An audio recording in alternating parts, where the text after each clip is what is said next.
And they're looking like shut. Gee, I feel like I'm on the plane. They turn the lights off to make me look better. So gotta get the flashlight on you, man. Yeah. One of those other light switches must turn on some lights above Fred. We need Fred and lights. Not necessarily. I use my own credit card. Oh! I didn't do it. Blinded by the light. Gail Marie and Malcolm.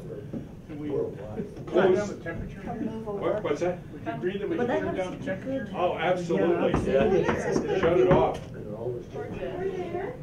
Yeah, move in and join the other folks, because Signe told me there was going This to is be really a 16. friendly table, you know. But I don't- We won't bite your head off. It's just handy here for writing. I don't see 16 people arriving here. Yeah.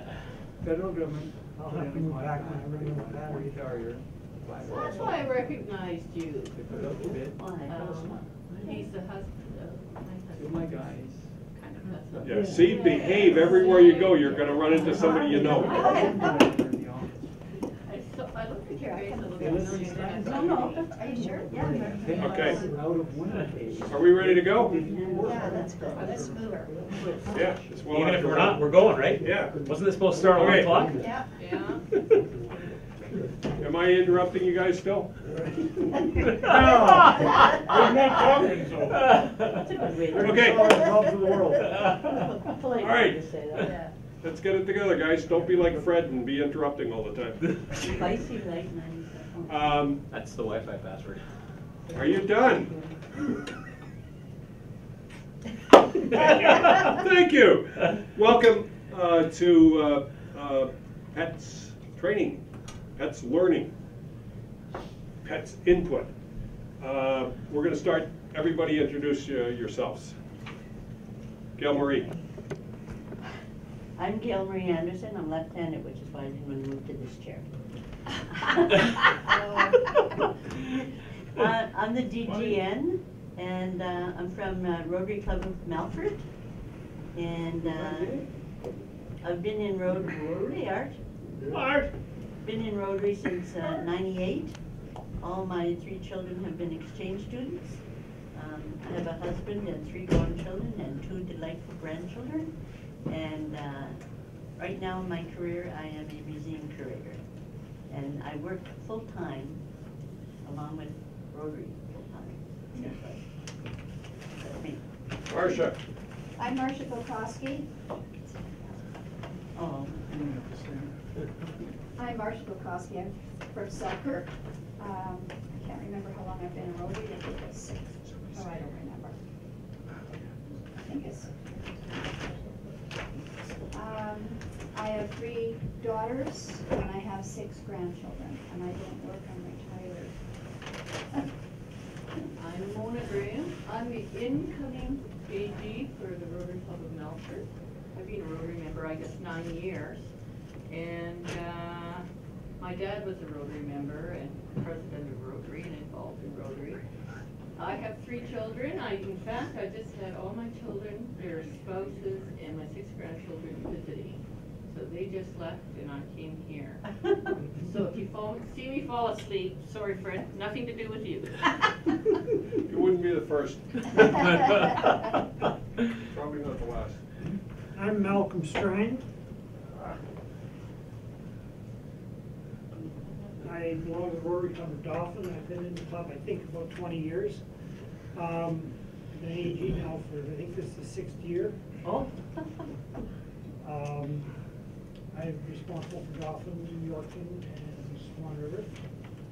I have 4 children, 1 from my first marriage, 3 with my second marriage, 3 grandchildren.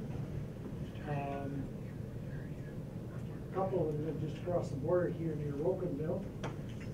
So if you see a little boy about that high coming like this, He was around last time. he's been here the last couple of years. I don't think they're coming this year. My wife has stayed home this year to look after the dog that belongs to one of the other children because they're renovating their house and the poor dog is going crazy.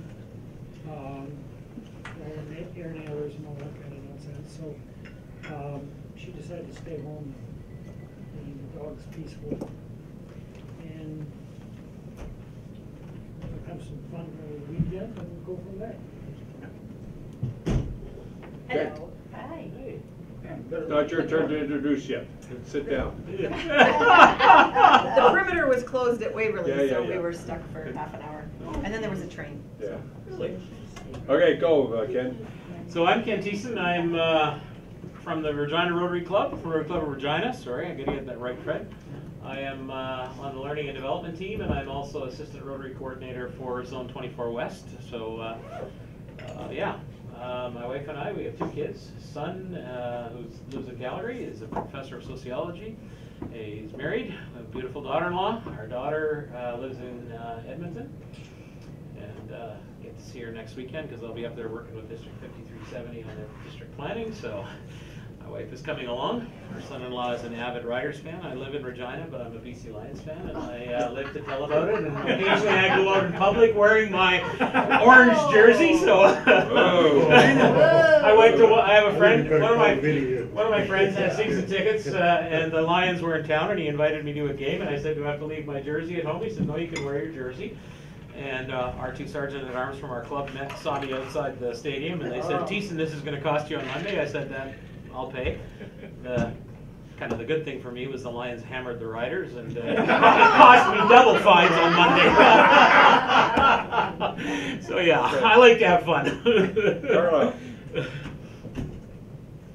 Carlisle Murray, I'm with Industrial Parks, the Rotary Club of Regina Industrial Parks. I guess I've been a Rotarian since '86. This next year will be my 3rd year as AG. I look after Regina Club. I'll be talking to Mitch about that Lions down here. And I look after Regina South, Port Propel. Married, 2 children, son and daughter, 3 grandchildren. And right at this point in time, I haven't been smart enough to retire. I work for Stantec Consulting. Anniversary for them, it was the 10th year in, I guess, March 9th. I can remember when the guy hired me, he says, how long are you planning on working? This is 3 to 5. Here it is 10 years later. Hey, why would you quit when you get to kick around contractors? I'm Doug Petton. I'm from the Rotary Club Portage of Prairie. Been a Rotarian for going on 30 years now. I'm responsible for the Portage of Prairie Club, the Winnipeg Transcona Club, and the Winnipeg Assiniboine Club. I'm retired because I'm smart enough, I guess. So I'm not a Riders fan and I'm not a BC fan. So I'm a Green Bay Packers fan. So. Wrong country. That's as good as being a Riders fan. Green, yeah. I have 2 sons, both of them in Portage of Prairie. One's married and has. We have 2 grandchildren, a son and a granddaughter and a grandson. And the other son is currently living in Portage, but he's looking to move to Kenora. So if he does, then I think I'll give you his name. You can recruit him for Rotary. He'd be perfect for Rotary. Perfect. Ben? Hi, Dan Sutton. I've been in Rotary for 24 years next month. So just a little shy of 24 years. I am almost retired. I am still currently working. When I retire as of midnight on the 1st of April, I will have served 45 years, 2 months, and 18 days with the RCMP. Oh, wow. It is easy to figure that out because it's a question on the Pension Act. What the Oh, I had to put it in. I thought it was an April Fool's joke. No, that's the other thing I put in the email to people. No, it's not an April Fool's joke. I am retiring. Married, we have 1 daughter. She's married to a fine young man, and they are both the proud parents of 2 of our grandsons. Well, the only 2 of our grandsons, since we only had 1 daughter. But they do have a humongous grand dog that we have to dog sit periodically, along with the 2 grandsons. But beyond that, I am a Bombers fan, and unfortunately, when the Bombers aren't playing, I have always cheered for Saskatchewan. Yeah. So there's really a problem when they're playing, well, there isn't really a problem. When Bombers are playing, they're my team, so. Yeah. I don't wear I cheer for the Riders as long as they're not playing the Lions. So Art, what happens out there in Estevan? My name is Art Bessel. I'm with the Rotary Club of Estevan. I've been there for 20 years. And as long as Dan was a member of the Mounted Police, I served 36 years. And actually, yesterday it would have been 52 years if I had stayed. Paul Cheney The retired with 51 years service up in BC. Wow. Anyways, I retired in Estevan, did all my services in the province of Saskatchewan and up to Cumberland House. I'm originally from Swan River, Cumberland House, Estevan, Watrous, Regina, or Lumsden I should say, Cambry. Primary crime spots. Cambry, Cuthonay, Gravelburg, and I enjoyed my 36 years and come on board this last summer as an AG to help the district governor. Married. I've been married twice with my wife Karen. Between the two of us, we have four children. I have a son that's with the Mounties in Nova Scotia. Another son that's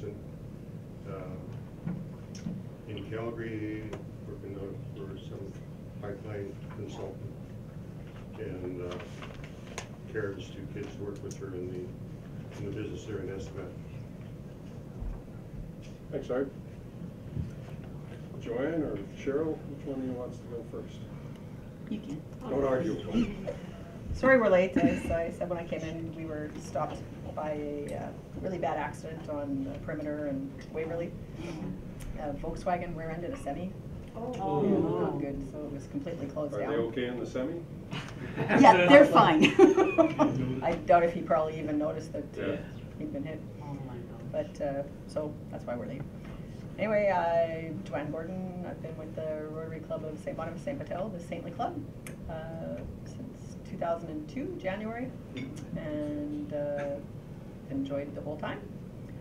I've been assistant governor for quite a few years. I'm not really sure how many now. My husband and I shut down our business in November, and we're still trying to figure out what we're going to do when we grow up. We've got 2 sons, and one's in university, plays for the Bisons and football, and the other one is an electrician and just decided since there's no work for electricians in Winnipeg, he's going to get his commercial pilot's license. So he just started that training, which is rather odd. And, Not flying a Max 8 yet?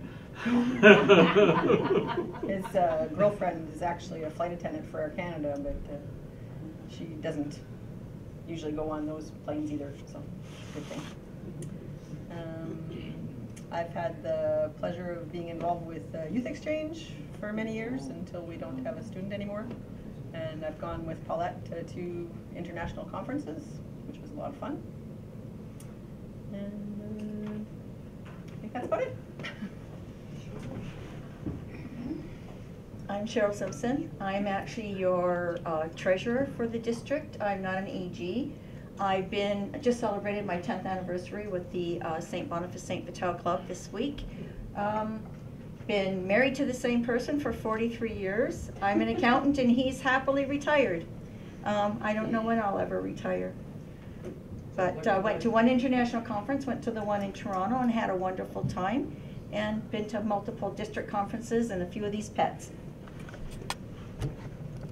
Well, welcome everybody, and thank you to Ken and Signe for getting everything set up for us. We're not going to do a lot of discussion on the annual theme. We're going to get into some other serious stuff. And before I do that, I want to thank all of you AGs for the commitment, for committing another 3 days to Rotary, and in addition to all the other things that you already do for Rotary. And thank you, Cheryl, for coming and keeping track of and giving us our expenses and all those good things, and going through all the hassle to get the books set up so you can deal with them. She's a gift to our district. Truly. So the district, the Rotary goal. Jeez. Let's start over. The Rotary theme for the coming year, starting in July, is Rotary Connects the World. And usually at this time you get a long speech about how that should mean something to us, and I'm not going to do that. I want us to be kind of interactive this afternoon, and we're going to start off by dissing Rotary.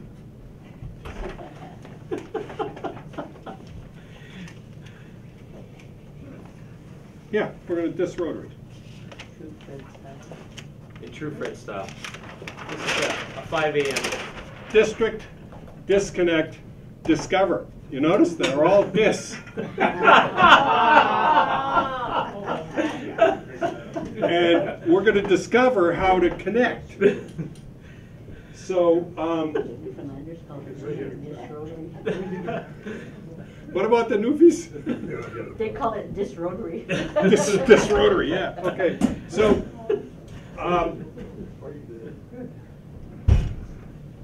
in order to connect,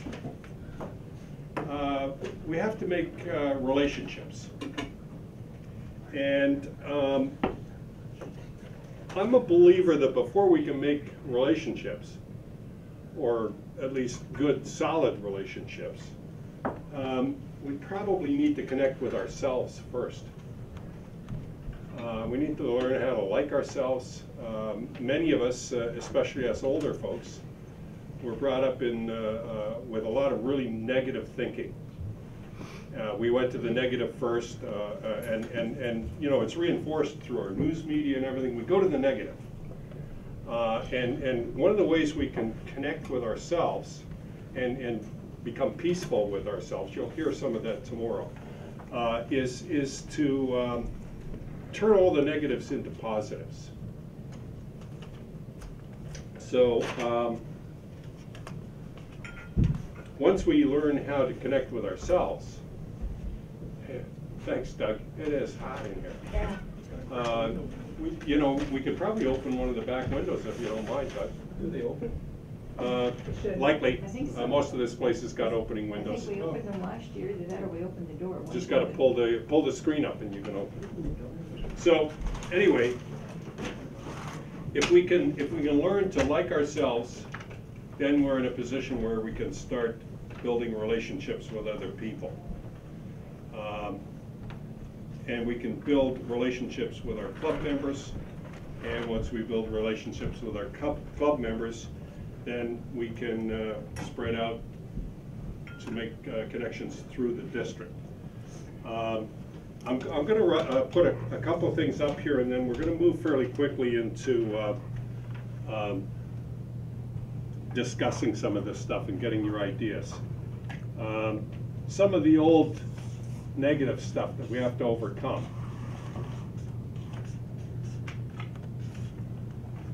This is the international no sign, okay?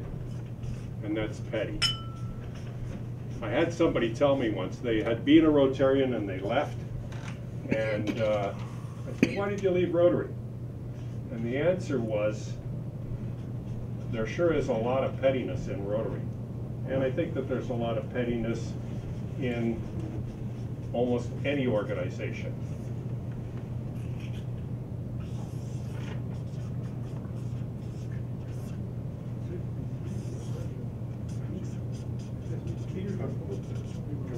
So, these are all negatives. Ego's negative.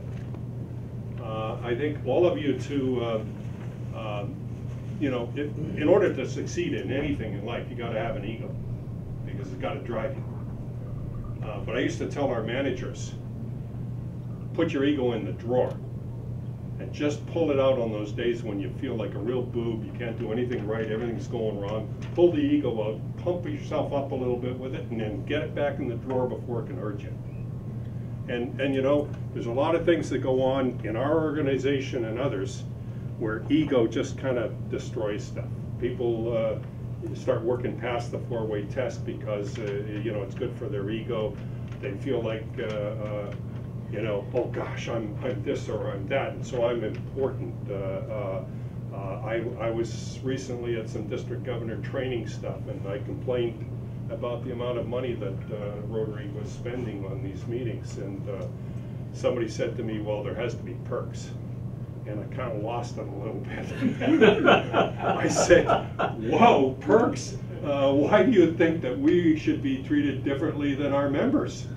We're supposed to serve the members. So let's start talking about some of the things that we need to do in order to be more effective as a team. We're working very hard. Dan's about to come on to the district governor team. He didn't tell you about that in his introduction. He's the district governor nominee. Well, I know it has to be officially signed off at the May meeting. Okay. But you're the district governor nominee designate. I don't have an ego. Good. The RCMP kicked it all out of you? My wife did. I smartly married her. Yeah, yeah. You need a wife to bring you back down. So,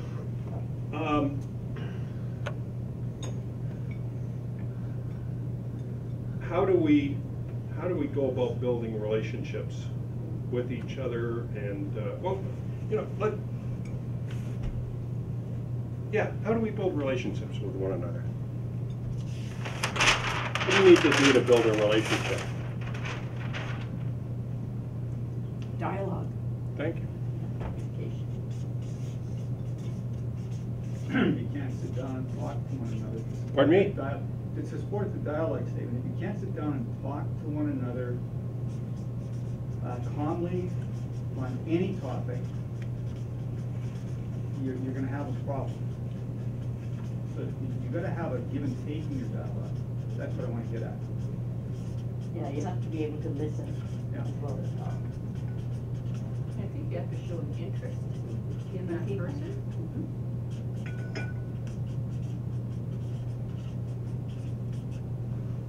This is a bad one for me. I'm always talking. And yeah, I know. Joanne's had the misfortune of riding from Russell to Winnipeg with me in the car twice, I think. Once with Ed and Elaine. And Which was from Regina. oh, even further.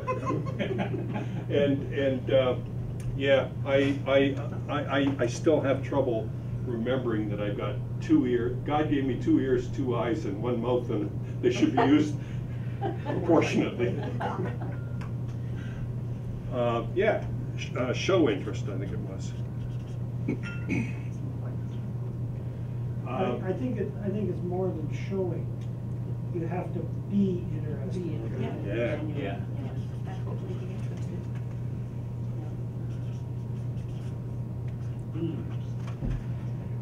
I think another key thing is respect. You've got to respect the other person. That doesn't mean you have to always agree with them. You can still respect them even if you don't agree with them. Agree to disagree. Yeah. And that goes back to what I was talking about earlier with learning to like yourself. You got to learn how to respect yourself too. You know, I don't like myself all the time, but I respect me.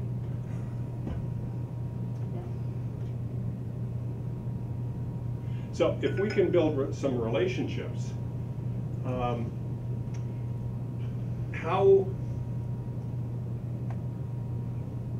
many people can you build a really solid relationship with at one given time? Sometimes it was asked of me, how many people can you effectively supervise? 7. 7? Just a number that I remember from one of the courses I took. Okay. Anybody else? How many people can you effectively supervise? Or work, well, let's not use supervise, but effectively work with. No, more than 10. I'd say 10. Yeah. So no more. 7, I hear 10. Any other guesses? I'm gonna say it depends on what you're doing. Yeah. Yeah. Would you believe the answer is an infinite number of people? I learned that in a course, and it works with the 7 duck. The military figured out through a lot of practice over hundreds of years that 7 is kind of the maximum number of people that you can effectively work with. So a corporal looks after 7 privates. A sergeant looks after 7 corporals. And it goes on up the line, and so all you have to do to supervise an infinite number of people is just keep adding ranks. It's called scaling. Yeah. So one of the things we've been playing with is Gail Marie and I had a chance to do lots of chatting a couple or 3 weeks ago, whenever it was. Her and Lauren hosted me at their house for a couple of days. She's still here to talk about it. and we traveled back and forth to Regina or to Saskatoon for a meeting, and we had lots of time to chat. And you know, do we feel like what we're doing with the assistant governor, is it working?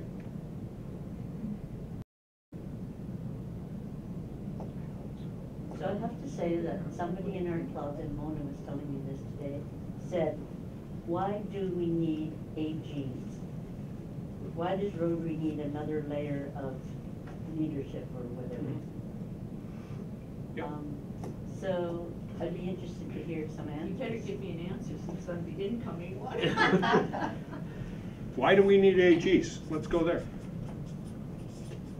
I just find it works well as for trying to work out problems that the clubs have. Like, I try and figure it out, and then I go to the district governor with whatever the issue is, if it needs to escalate beyond what I know. And it just, the clubs always appreciate finding out what's going on with the district when I give an update. So, can I say that the AGs are connecting the clubs in the district? I think more, from my point of view, it's more that the AGs are connecting the clubs to the zone or district, I should say, and zone and Rotary International. Because I get more questions about what's going on above the club level than I do what's going on at the club. Can I help? Mm-hmm.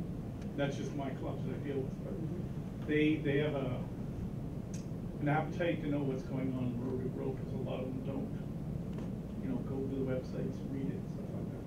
How often do we communicate directly with one another? The AGs or who? AGs. AGs and the DG team. How often do we communicate directly? Our 4 meetings a year, whatever. Yeah. Is that direct communication? Well, as direct as you can in the modern world. It's not face to face, though. But to my mind, that's one reason why we have AGs, because it's nice to have a person, a face, that's more hands-on. And so, I mean, somebody can ask questions of the DG or of the zone or whatever, but when you have somebody close by, even though some of you are in different cities or whatever, you have a person to get to know and a face, a person that you can relate to, and it just feels more hands-on, so you feel more connected, I think. I think it should happen. I don't think as a district governor you can possibly get to all the clubs multiple times a year all over the district too. So I think that's where I kind of look at it in terms of what I'm trying to accomplish as an AG is that, is there issues that need to be brought forward? I know, is there questions they have about what's going on and stuff like that. So I was surprised how many people didn't know we had a budget for district. So when you pay dues to the district, they go, what? So they've never read the general. They never read their own budget. Yeah. I read the club budget. So. So,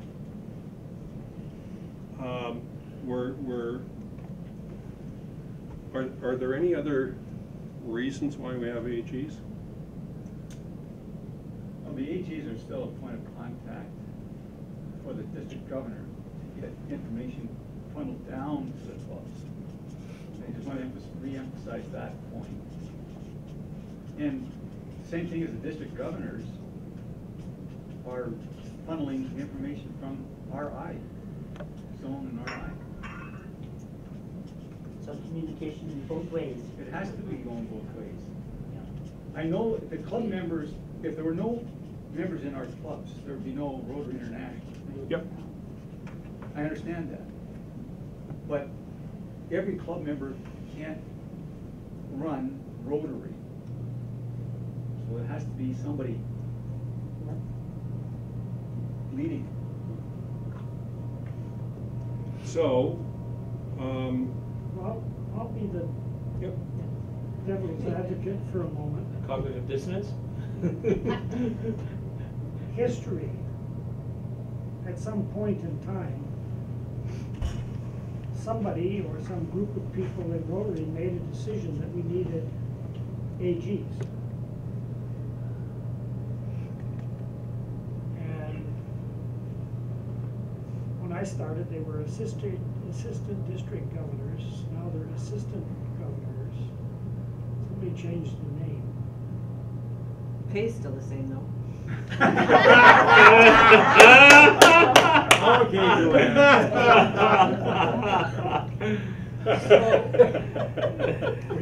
Are you being paid? So she's getting twice as much as you are. So sometimes we maybe need to revisit the decision going back and decide going forward. That's kind of what we're doing right now, Malcolm. Kind of looking for why were the positions created back then? Are those reasons still valid? Are there additional reasons or? I'm not sure that we know what the reasons were.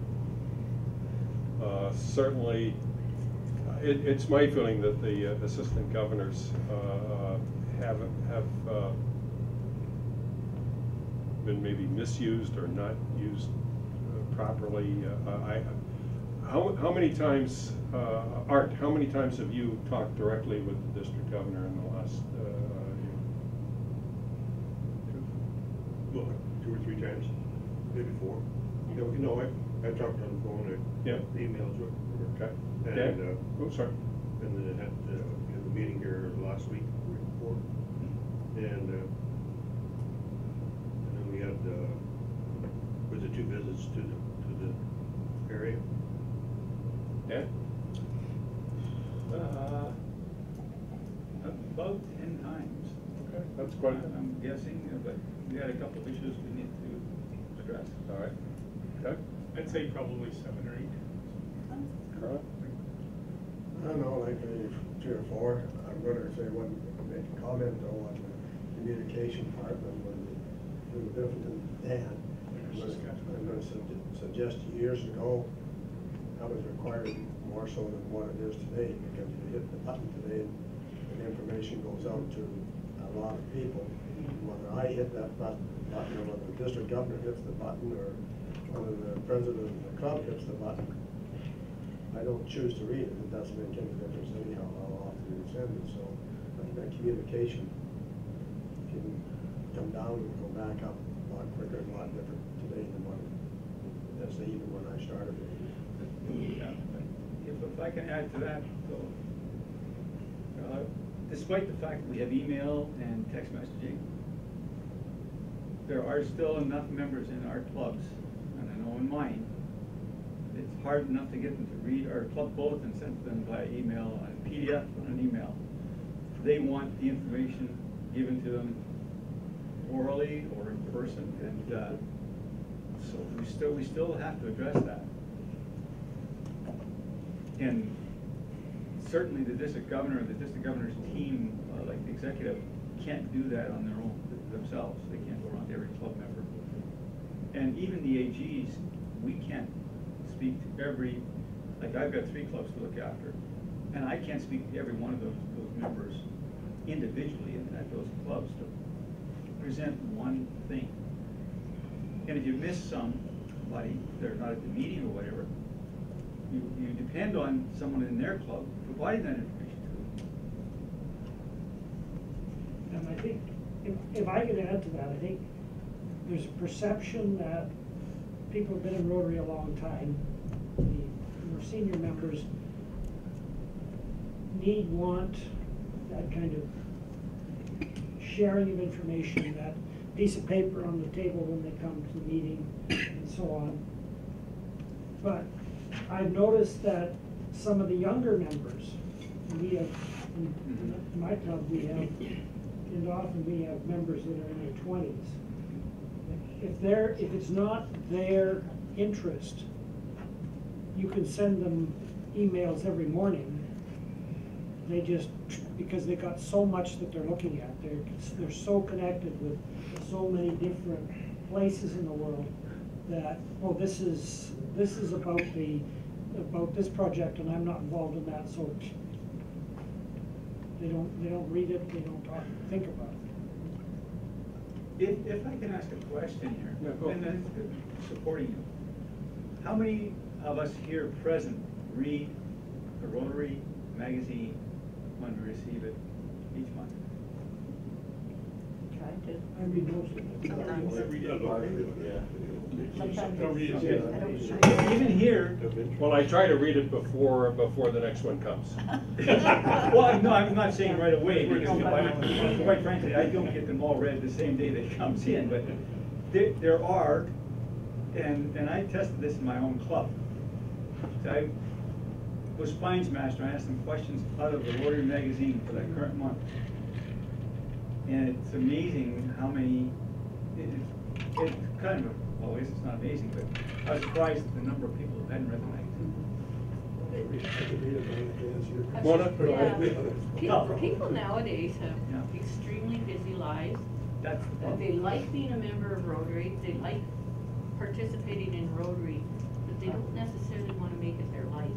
So they have to pick and choose how much of Rotary they want to take in that will fit with their lifestyle. So some of them will look at the magazine and say, that's not my thing. It's not that they don't like Rotary, but they aren't involved in that. And so it's the type of information that comes, and you have to respect their decisions on how much they want to consume of Rotary life.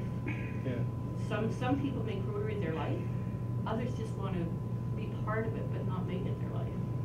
And I think we have to respect that too. I find I read the articles online, like on Facebook, the whatever it is, the e-Rotary or whatever it is. There's always something, at least I think twice a day, something new comes up. I make a point of reading those all the time, but I don't often get a chance to sit and read the magazine. How often would you have a direct conversation, not an email exchange, but a direct conversation with the district governor? Only when there's been a problem. Marcia? You mean face-to-face? Or Well, by email or no, anything? not necessarily face-to-face, because face-to-face, when you look at the geography of our district, would be Yeah. pretty difficult. Yeah. But, you know, a phone call, you know, where you get outside of the email and you actually talk about some stuff. Probably 6, 7. Yeah? Malcolm? Twice in the last year. Yeah. So, And have communication What- here. I think that I remember that everybody said they're married.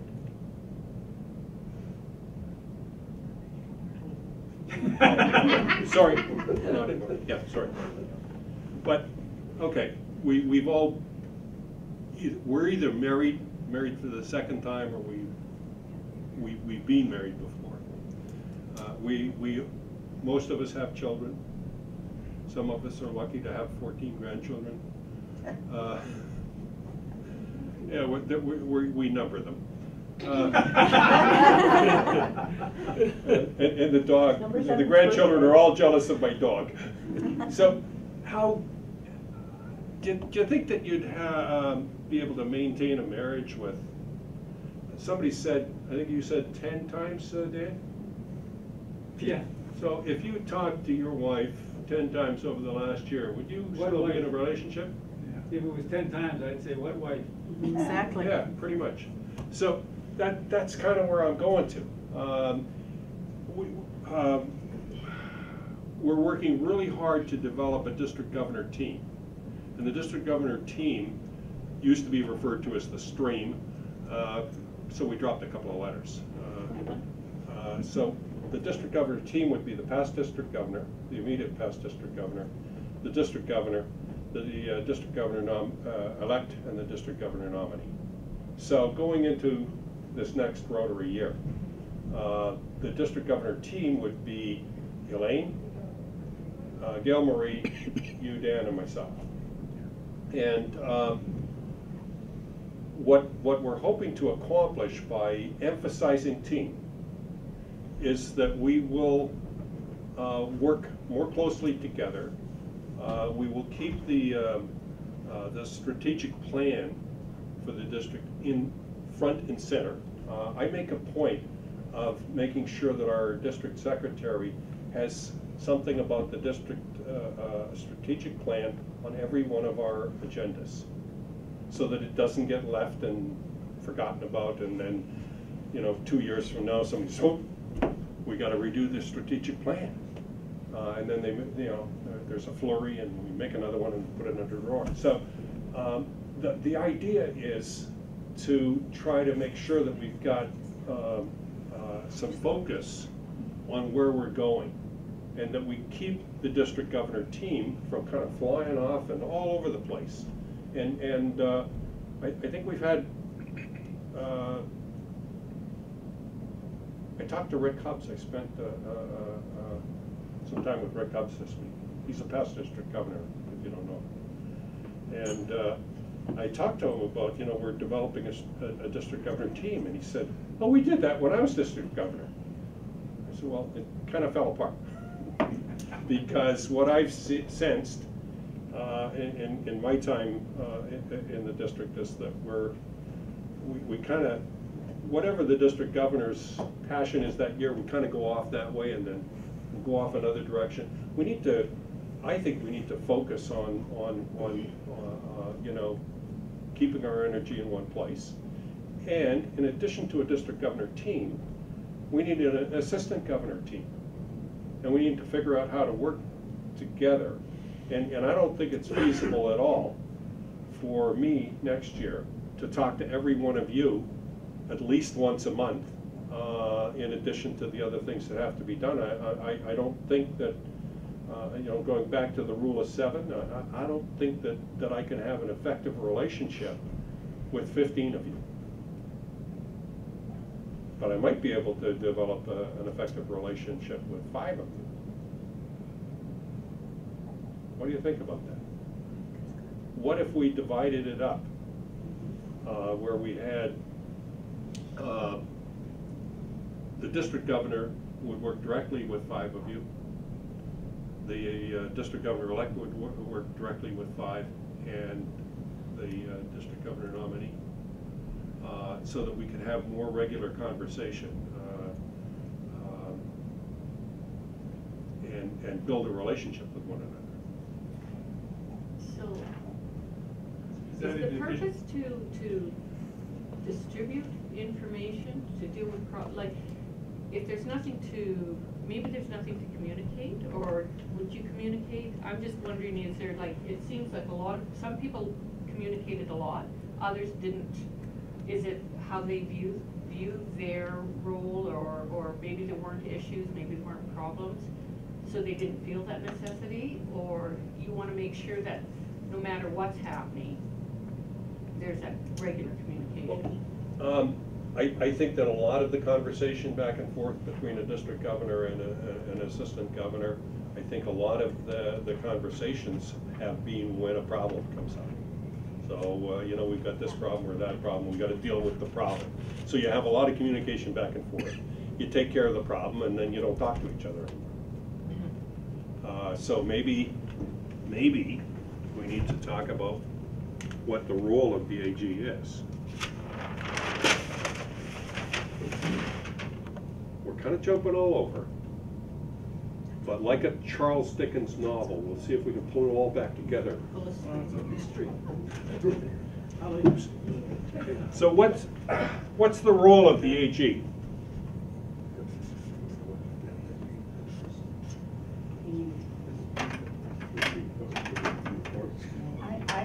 I would probably say to keep the president on track with like doing with the youth programs and all that kind of stuff, trying to make sure the club does all their things they're supposed to be doing. Keep club presidents on track. Yeah, I had to do that with We've already put Joanne to sleep. No, I was just getting messages from my lawyer and realtor, so. I think my biggest thing as an AG is just to be a liaison between the club and the district.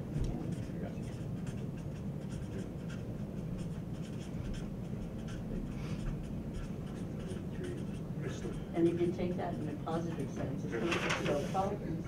It's about keeping track of what clubs are doing so that we all know and can share that, right? Well, also if there's any kind of pertinent information coming down from one level up to the next, it gets better. Yeah. So info from RI. But so if we're looking at what clubs are doing, Which can president we are we pass talking it about? on to the governor? I think we were talking about the presidents of. Clubs are responsible. Stop it! We're not political guys. Stop that. So if we're talking about what clubs are doing, that goes up to the district. So what is the district doing with that information? Or like, we don't want to pass up information that, too much information, you know what I mean? You guys are going to be, you're overwhelmed with your role anyway. And we don't want to do that to you. Oh no, am I supposed to be overwhelmed? You might. Okay, you guys, we're going to split you up if you keep this up. We were just Get talking. a couple RCMP together and they're in trouble. I know. Hey, I'm an accountant. They wouldn't let me in, they told me I was too short away back I don't then. see my role as keeping the presidents on track and the clubs, individual clubs of what they're, I just keeping track of what they're doing. Like, I don't think it's our job to mandate that the first one, that they follow the, I mean, there's an independence of clubs issue there, right? So, because I know if at my club, I said, well, you know, as the AG, I'm gonna tell you what to do, I get told, take a hike. Be told where to go. Yeah. What to do. I think it's, to me, it's the role is to say, you know, here's the district's goals, 5-year plan. The clubs might not, you know, I don't know what kind of feedback we've got, because, you know, when I've talked to them, they go, oh yeah, good ideas, and, you know, but are they developed a plan, their club plan to match it? No. You know, and I don't, some of them, that's not in their minds yet. So I think our job is more to encourage them. I don't think we're the police, is kind of what I was. Well, it's our job not to provide support to the clubs to do what they believe they need to do in relation to A, their community, well, first of all, their club, and secondly, their community, and thirdly, beyond their community, however they envision that, whether it's close at home or far away. So what kind of support though, like, would an AG provide to them? A connection to district resources around accessing matching grants, or connection to people that can help them make connections with other clubs in the world that may be getting on board to do something, you know. Or if they want to do something different with membership and meetings and stuff like that. We get that information, they don't get that. And so if they went, like our club, we set up night meetings for a while there. And, you know, because we wanted to do something different, because some people can't be at lunch or Tuesday lunch, and they can't be there every Tuesday lunch. So we started doing Thursday night evening one, and it's, you know, it's worked pretty good. So, you know, is that allowed and all that stuff? So, yeah, it is. Well, you know, there's, you know, all those membership rules and stuff like that, because those things are changing, and they're only gonna search it out, you know, when they think there's a problem, right? They're not actively going out looking for those changes in rules. That's what I do with all the information I get, is how do I use that to make the clubs that I'm responsible for better? And you know, sometimes internally clubs get into power struggles where people are aware that they can do things differently.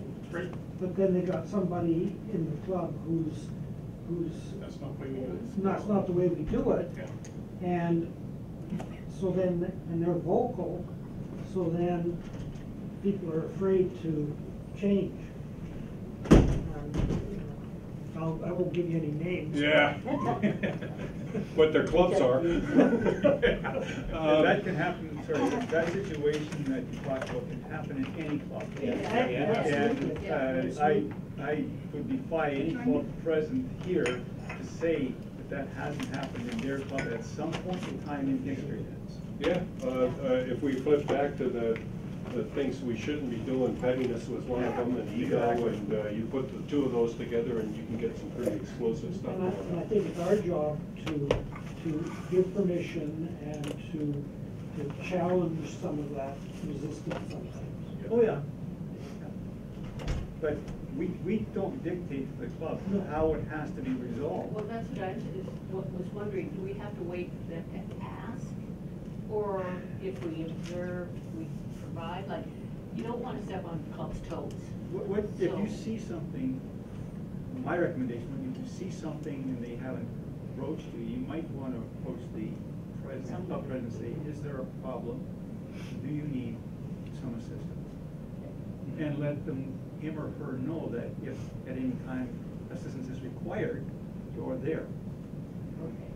Because if they can resolve it within the club without anybody else's input, more power to the club. I wrote down on their share best practices, you know, when you're visiting the clubs, the memorandum of Understanding. The MOPP, the policies and procedures for the district, lays out what an AG is supposed to do, and you know, I think we're all aware we're supposed to visit the clubs at least 4 times a year, and it recommends that you attend at least one board meeting a year. I know when I was AG, I thought it was the best job I ever had in Rotary, and the clubs I worked with were really great. They included me like I was one of their members, and I made a point of doing a board meeting with them every time I went to them. And so, you know, if I'm sitting in a board meeting or you're sitting in a board meeting. So I have to say that somebody in our club, and Mona was telling me this today, said, why do we need AGs? Why does Rotary need another layer of leadership or whatever? Yep. So I'd be interested to hear some answers. You better give me an answer since I'm the incoming one. Why do we need AGs? Let's go there. I just find it works well as for trying to work out problems that the clubs have. Like, I try and figure it out, and then I go to the district governor with whatever the issue is, if it needs to escalate beyond what I know. And just, the clubs always appreciate finding out what's going on with the district when I give an update. So, can I say that the AGs are connecting the clubs in the district? I think more, from my point of view, it's more that the AGs are connecting the clubs to the zone or district, I should say, and zone and Rotary International. Because I get more questions about what's going on above the club level than I do what's going on at the club. Can I help? that's just my clubs that I deal with, but they have an appetite to know what's going on in Rotary Grove, because a lot of them don't, you know, go to the websites, read it, stuff like that. How often do we communicate directly with one another? DAGs or who? AGs. AGs and the DG team. How often do we communicate directly? Hmm? Our four meetings a year, whatever. Yeah. Is that direct communication? Well, as direct as you can in the modern world. It's not face to face. But to my mind, that's one reason why we have AGs, because it's nice to have a person, a face, that's more hands-on. And so, I mean, somebody can ask questions of the DG or of the zone or whatever, but when you have somebody close by, even though some of you are in different cities or whatever, you have a person to get to know and a face, a person that you can relate to, and it just feels more hands-on, so you feel more connected, I think. I think it should happen. You know, I don't think as a district governor you can possibly get to all the clubs multiple times a year all over the district too. So I think that's where, that's where I kind of look at it in terms of what I'm trying to accomplish with an AG is to, you know, is there issues that need to be brought forward? And is there questions they have about what's going on and stuff like that? So I was surprised how many people didn't know we had a budget for district. I said, well, you pay dues to the district. They go, what? So they've never read the general. They never read their own budget. Yeah. Never read the club budget. So,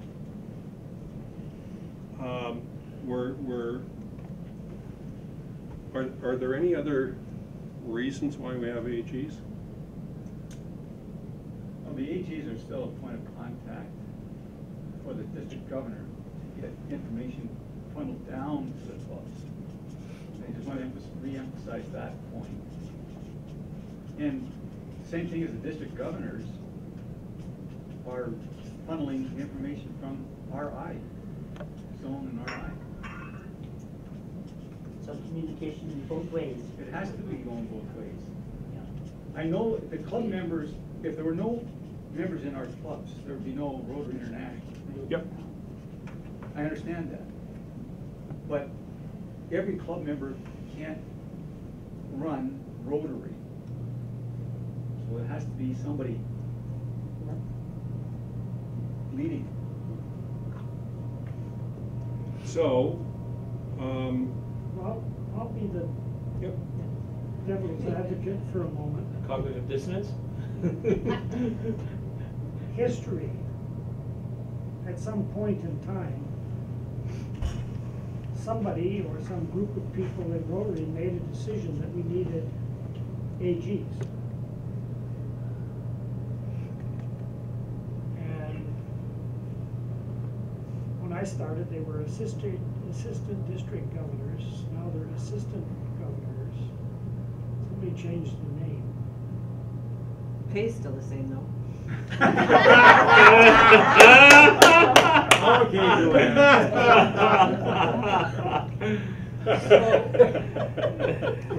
Are you being paid? So she's getting twice as much as you are. So sometimes we maybe need to revisit the decision going back and decide going forward. That's kind of what we're doing right now, Malcolm. Kind of looking for why were the positions created back then? Are those reasons still valid? Are there additional reasons or? I'm not sure that we know what the reasons were. Certainly, it's my feeling that the assistant governors have been maybe misused or not used properly. How many times, Art, how many times have you talked directly with the district governor in the last year? Well, 2 or 3 times, maybe 4. You know, I talked on the phone, emails with her. Okay. And, oh, sorry. And then I had a meeting here last week, week before. And had, was it 2 visits to the area? Yeah? About 10 times. Okay, that's quite, I'm guessing, but we had a couple of issues we need to address. all right. Okay. I'd say probably 7 or 8. Carl? I don't know, like 3 or 4. I'm gonna say one, make a comment though on the communication part, and when we were different than Dan. I'm gonna suggest years ago, that was required more so than what it is today, because you hit the button today and information goes out to a lot of people. Whether I hit that button, or whether the district governor hits the button, or whether the president of the club hits the button, I don't choose to read it. It doesn't make any difference anyhow how often you send it. So I think that communication can come down and go back up a lot quicker and a lot different today than what it is even when I started. Yeah, if I can add to that, though, despite the fact that we have email and text messaging, there are still enough members in our clubs, and I know in mine, it's hard enough to get them to read our club bulletin sent to them by email, a PDF on an email. They want the information given to them orally or in person, and so we still have to address that. And certainly the district governor and the district governor's team, like the executive, can't do that on their own themselves. They can't go around to every club member. And even the AGs, we can't speak to every, like I've got 3 clubs to look after, and I can't speak to every one of those members individually at those clubs to present one thing. And if you miss somebody, they're not at the meeting or whatever, you depend on someone in their club providing that information to them. And I think, if I could add to that, I think there's a perception that people have been in Rotary a long time, the senior members want that kind of sharing of information, that piece of paper on the table when they come to the meeting and so on. But I've noticed that some of the younger members, we have, in my club, we have, and often we have members that are in their 20s. If it's not their interest, you can send them emails every morning. They just, because they got so much that they're looking at, they're so connected with so many different places in the world that, oh, this is about this project and I'm not involved in that, so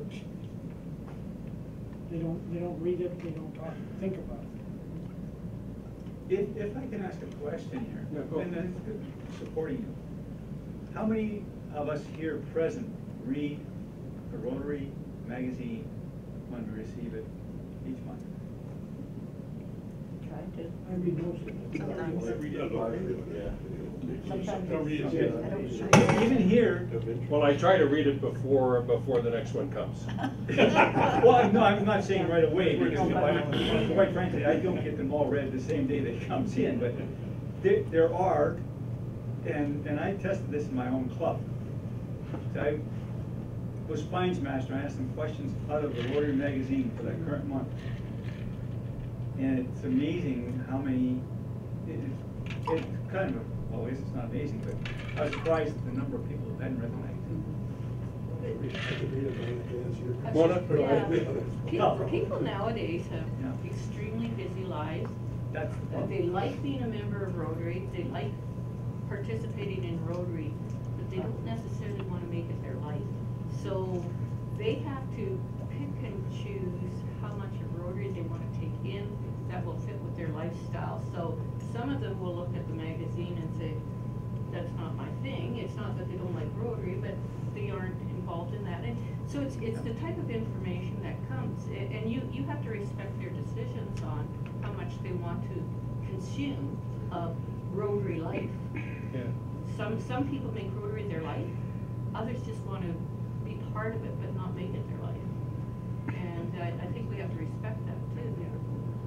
I find I read the articles online, like on Facebook, the whatever it is, the e-Rotary or whatever it is. There's always something, at least I think twice a day, something new comes up. I make a point of reading those all the time, but I don't often get a chance to sit and read the magazine. How often would you have a direct conversation, not an email exchange, but a direct conversation with the district governor? Only when there's been a problem. Marcia? You mean face-to-face? Or Well, by email or no, anything? not necessarily face-to-face, because face-to-face, when you look at the geography of our district, would be Yeah. pretty difficult. Yeah.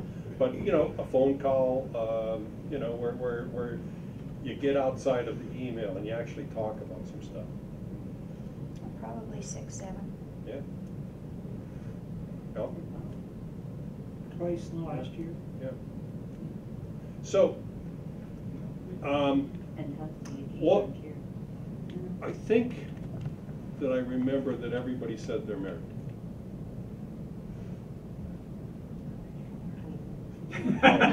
Sorry, not anymore. Yeah, sorry. But, okay, we've all, we're either married for the second time, or we've been married before. Most of us have children. Some of us are lucky to have 14 grandchildren. Yeah, we number them. And the dog, the grandchildren are all jealous of my dog. So, how do you think that you'd be able to maintain a marriage with? Somebody said, I think you said 10 times a day. Yeah. So, if you talked to your wife 10 times over the last year, would you What still be wife? in a relationship? If it was 10 times, I'd say, what wife? Exactly. Yeah, pretty much. So that's kind of where I'm going to. We're working really hard to develop a district governor team. And the district governor team used to be referred to as the stream, so we dropped a couple of letters. So the district governor team would be the past district governor, the immediate past district governor, the district governor, the district governor elect, and the district governor nominee. So going into this next Rotary year, the district governor team would be Elaine, Gail Marie, you, Dan, and myself. And what we're hoping to accomplish by emphasizing team is that we will work more closely together. We will keep the strategic plan for the district in front and center. I make a point of making sure that our district secretary has something about the district strategic plan on every one of our agendas, so that it doesn't get left and forgotten about, and then, you know, 2 years from now somebody says, oh, we got to redo the strategic plan, and then they, you know, there's a flurry and we make another one and put it under a drawer. So the idea is to try to make sure that we've got some focus on where we're going, and that we keep the district governor team from kind of flying off and all over the place. And I think we've had, I talked to Rick Hubbs. I spent some time with Rick Hubbs this week. He's a past district governor, if you don't know. And I talked to him about, you know, we're developing a district governor team, and he said, oh, we did that when I was district governor. I said, well, it kind of fell apart. Because what I've sensed in my time in the district is that we kind of, whatever the district governor's passion is that year, we kind of go off that way and then go off another direction. We need to, I think we need to focus on you know, keeping our energy in one place. And in addition to a district governor team, we need an assistant governor team. And we need to figure out how to work together. And I don't think it's feasible at all for me next year to talk to every one of you at least once a month in addition to the other things that have to be done. I don't think that, you know, going back to the rule of 7, I don't think that I can have an effective relationship with 15 of you. But I might be able to develop an effective relationship with 5 of you. What do you think about that? What if we divided it up, where we had the district governor would work directly with 5 of you, the district governor-elect would work directly with 5, and the district governor nominee, so that we could have more regular conversation and build a relationship with one another. So, Is that is the in addition- purpose to distribute information, to deal with like, if there's nothing to, maybe there's nothing to communicate, or would you communicate? I'm just wondering, is there like, it seems like some people communicated a lot, others didn't. Is it how they view their role, or maybe there weren't issues, maybe there weren't problems, so they didn't feel that necessity? Or you want to make sure that no matter what's happening, there's that regular communication? I think that a lot of the conversation back and forth between a district governor and an assistant governor, I think a lot of the conversations have been when a problem comes up. So, you know, we've got this problem or that problem, we've got to deal with the problem. So you have a lot of communication back and forth. You take care of the problem, and then you don't talk to each other anymore. So maybe we need to talk about what the role of the AG is. We're kind of jumping all over. But like a Charles Dickens novel, we'll see if we can pull it all back together. So what's the role of the AG?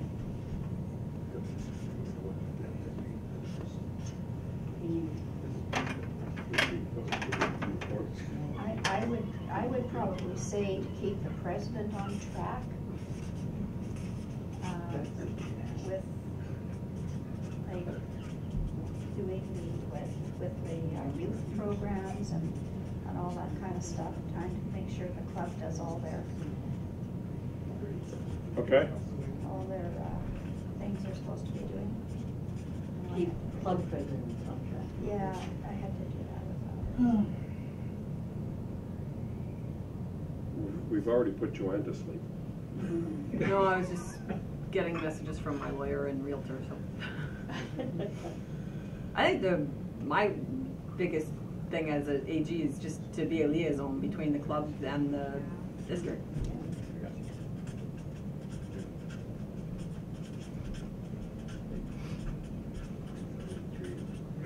And if you take that in a positive sense, it's not just about problems, it's about keeping track of what clubs are doing so that we all know and can share that, right? Well, also, if there's any kind of pertinent information coming down from one level not to the next, it gets fun. So info from RI.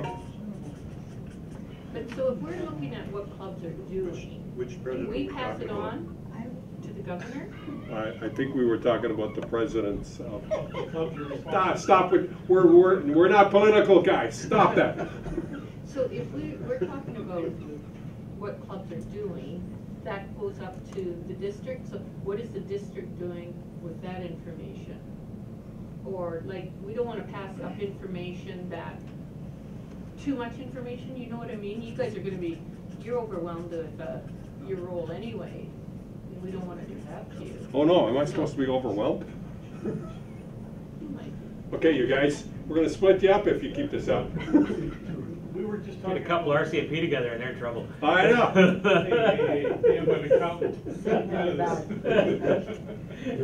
They wouldn't let me in, they told me I was too short way back I don't then. see my role as keeping the presidents on track from the clubs, individual clubs of what they're, I just keeping track of what they're doing. Like, I don't think it's our job to mandate that the first one, that they follow the, I mean, there's an independence of clubs issue there, right? So, because I know at my club, I said, well, you know, as the AG, I'm gonna tell you what to do, I get told, take a hike. We told where to go, not Yeah. necessarily what to do. Well, I think it's, to me, it's the role is to say, you know, here's the district's goals, 5-year plan. The clubs might not, you know, I don't know what kind of feedback we've got, because, you know, when I've talked to them, they go, oh yeah, good ideas, and, you know, but are they developed a plan, their club plan to match it? No. You know, and I don't, some of them, that's not in their minds yet. So I think our job is more to encourage them. I don't think we're the police. It's kind of what I was. Well, it's our job not to provide support to the clubs to do what they believe they need to do in relation to A, their community, well, first of all, their club, and secondly, their community, Yeah. and thirdly, beyond their community, however they envision that, whether it's close to home or far away. So what kind of support though, like, would an AG provide to them? A connection to district resources around accessing matching grants, or connection to people that can help them make connections with other clubs in the world that may be getting on board to do something, you know. Or if they want to do something different with membership and meetings and stuff like that, we get that information. They don't get that. And so if they want, like our club, we set up night meetings for a while there. And, you know, because we wanted to do something different, because some people can't be at lunch or Tuesday lunch, and they can't be there every Tuesday lunch. So we started doing Thursday night evening working meetings, you know, it's worked pretty good. So, you know, is that allowed and all that stuff? So, yeah, it is. Well, you know, there's, you know, all those membership rules and stuff like that, because those things are changing, and they're only gonna search it out, you know, when they think there's a problem, right? They're not actively going out looking for those changes in rules. That's what I do with all the information I get, is how do I use that to make the clubs that I'm responsible for better? And you know, sometimes internally, clubs get into power struggles where people are aware that they can do things differently. Right. But then they got somebody in the club who's That's not the way we do it. that's not the way we do it. Yeah. And so then, and they're vocal, so then people are afraid to change. I won't give you any names. Yeah. What their clubs are. That can happen, sorry, that situation that you talked about can happen in any club. And I would defy any club present here to say that hasn't happened in their club at some point in time in history. Yeah, if we flip back to the things we shouldn't be doing, pettiness was one of them, and ego, and you put the two of those together and you can get some pretty explosive stuff. And I think it's our job to give permission and to challenge some of that resistance sometimes. Oh, yeah. But we don't dictate to the club how it has to be resolved. Well, that's what I was wondering, do we have to wait for them to ask? Or if we observe, we provide, like, you don't want to step on the club's toes. If you see something, my recommendation, when you see something and they haven't approached you, you might want to approach the club president and say, is there a problem? Do you need some assistance? And let him or her know that if at any time assistance is required, you're there. Okay, yeah. Because if they can resolve it within the club without anybody else's input, more power to the club. I wrote down on their share best practices, you know, when you're visiting the clubs, the memorandum of Understanding. the MOPP, the policies and procedures for the district, lays out what an AG is supposed to do, and you know, I think we're all aware we're supposed to visit the clubs at least 4 times a year, and it recommends that you attend at least one board meeting a year. I know when I was AG, I thought it was the best job I ever had in Rotary, and The clubs I worked with were really great. They included me like I was one of their members, and I made a point of doing a board meeting with them every time I went to them. And so, you know, if I'm sitting in a board meeting, or you're sitting in a board meeting, Send everybody back. Yeah, it'll take them forever to send one. I think the quarterly Zoom meetings help, but I do think that you need something in between. And it's not just for, like, when we say information, like when Fred just shared the story about the fire, I like to get to know people more on a relationship basis by sharing stories and stuff, not just, Sharing or I anecdotes. want you to do this, or the membership rules change, or whatever. I think we need to be more friendly somehow, less Yeah, more business- fellowship. Less business oriented. More face-to-face meetings. so just so you know, Gail Marie, I think just said she likes my stories. Yeah, You know, I do. that's a real icebreaker. Or melter. I was just sad, I go to that club probably twice a month. I'm an honorary member there now, and I missed that meeting. There you go. Oh, yeah, you weren't there. It was a fun time. We met Elaine for coffee at the convention center afterwards, and then we did some other meetings together. And we ended up doing the Christmas meeting for the Rotary Club of Winnipeg on that evening. And so it was a long day, but it was a fun day. I got to show Doug around all the you know, the neat tourism things. He's an architect, and so I took him to that Human church that Etienne Gabry designed in St. Boniface that kind of St. spins Bernard's. around. You know, showed him some stuff. It was all a good day. I saw him at the RI assembly. So, if we break ourselves up into groups of 5, is that a good idea or a bad idea? Oh. You know what? it's You shook funny, your head, Gail Marie. Oh, no, I thought you meant group of 5, never mind. Is that like another layer though of bureaucracy? Because then you'd have to kind of have somebody in charge of group of 5 to Yeah. report back? Yeah. So is it I another don't- layer? Well, that would be the talking about? DG team who's responsible. Yeah. I did 35 years of that. Yeah, and everybody at the bottom always said, what are the guys at the top doing? Hey, yeah. Uh, What is next thing is, one guy. You're couldn't- retiring to get away from that stuff? One guy couldn't come out and do an audit. They had to send the pack out. I don't know. I don't know. How would it work? Like, are you gonna have separate meetings that, let's say, you break it into 5 groups of 5 or whatever, so, you know, Dan phones me up and says, how's things going or whatever, is that the kind of idea or whatever? Yeah. Or he buys me lunch, so, that would work, Well, I want me lunch. Don't know if he would buy you lunch. You might have to buy his lunch. Yeah, so I'm retired already. He's retired, but he's not retired. Like, that's kind of where, and with that, you know, somewhere you're gonna bring all that stuff together.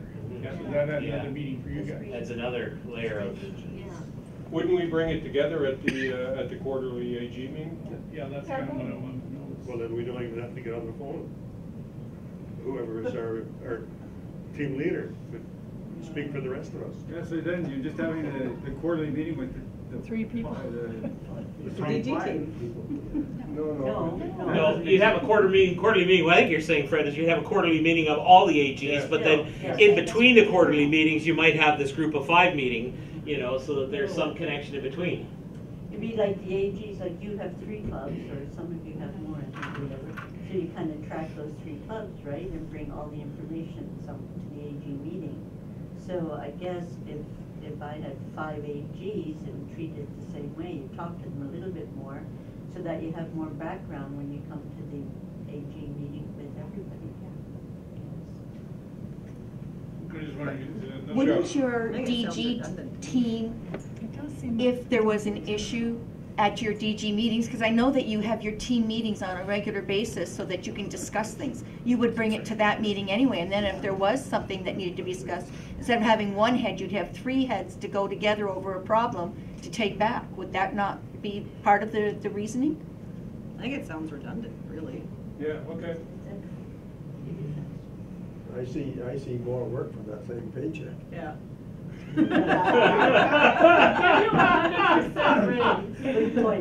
Oh, you missed the part, Cheryl, where we're all getting paid.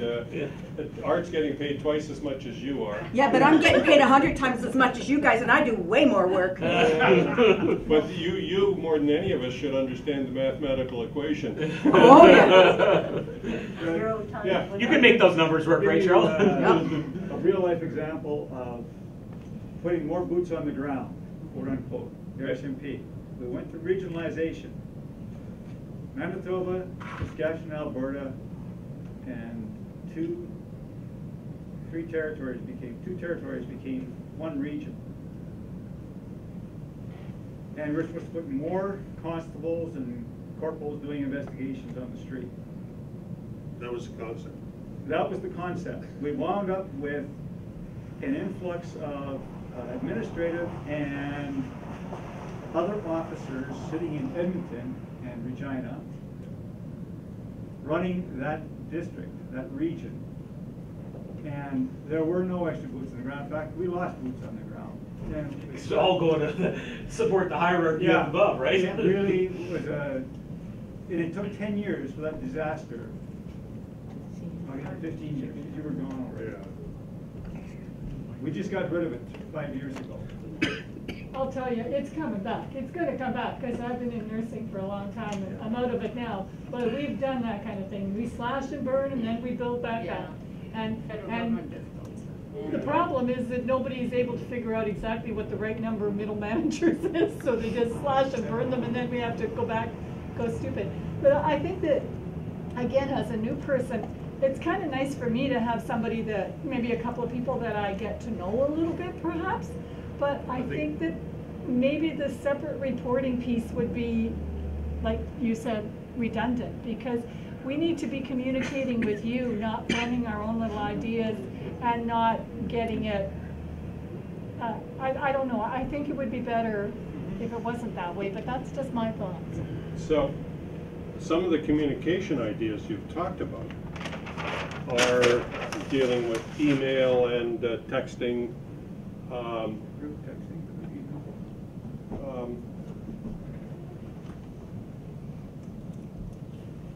Do we need to go back to a more frequent AG meeting? Or is quarterly good? Well, do you think something's getting lost? Is that, I guess that's my question, in that you're talking about this, do you think something's missing that you want to kind of Yeah, review it? for me, I think what's missing is the reporting.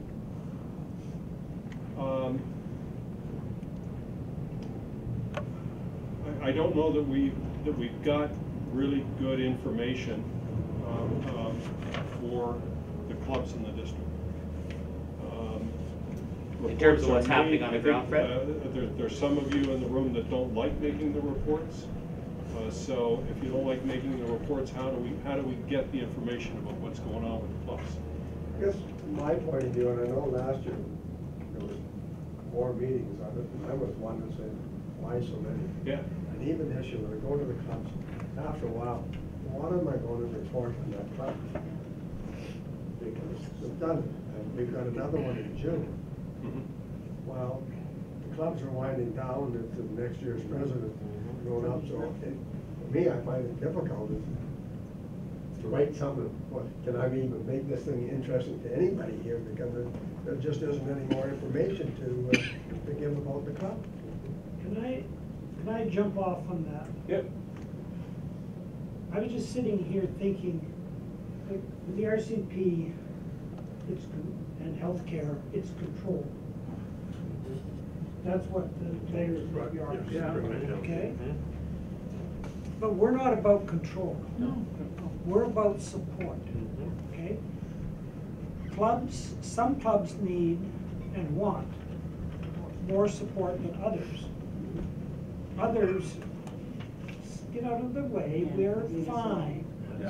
You're right. And maybe we need to think about that in terms of a flexibility around the role.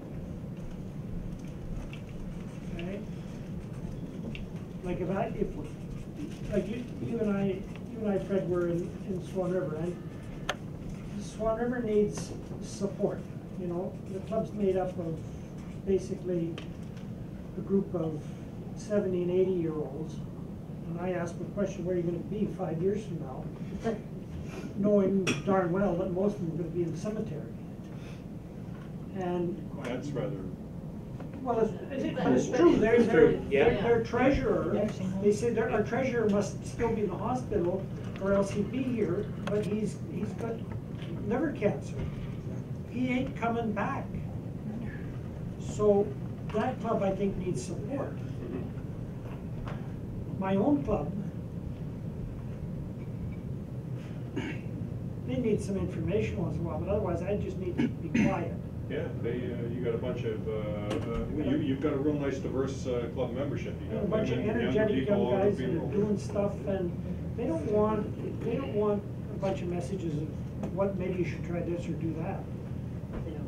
They don't need it, they don't want it, and they won't do it. So we need to look at our role, I think, as in that context of control versus support.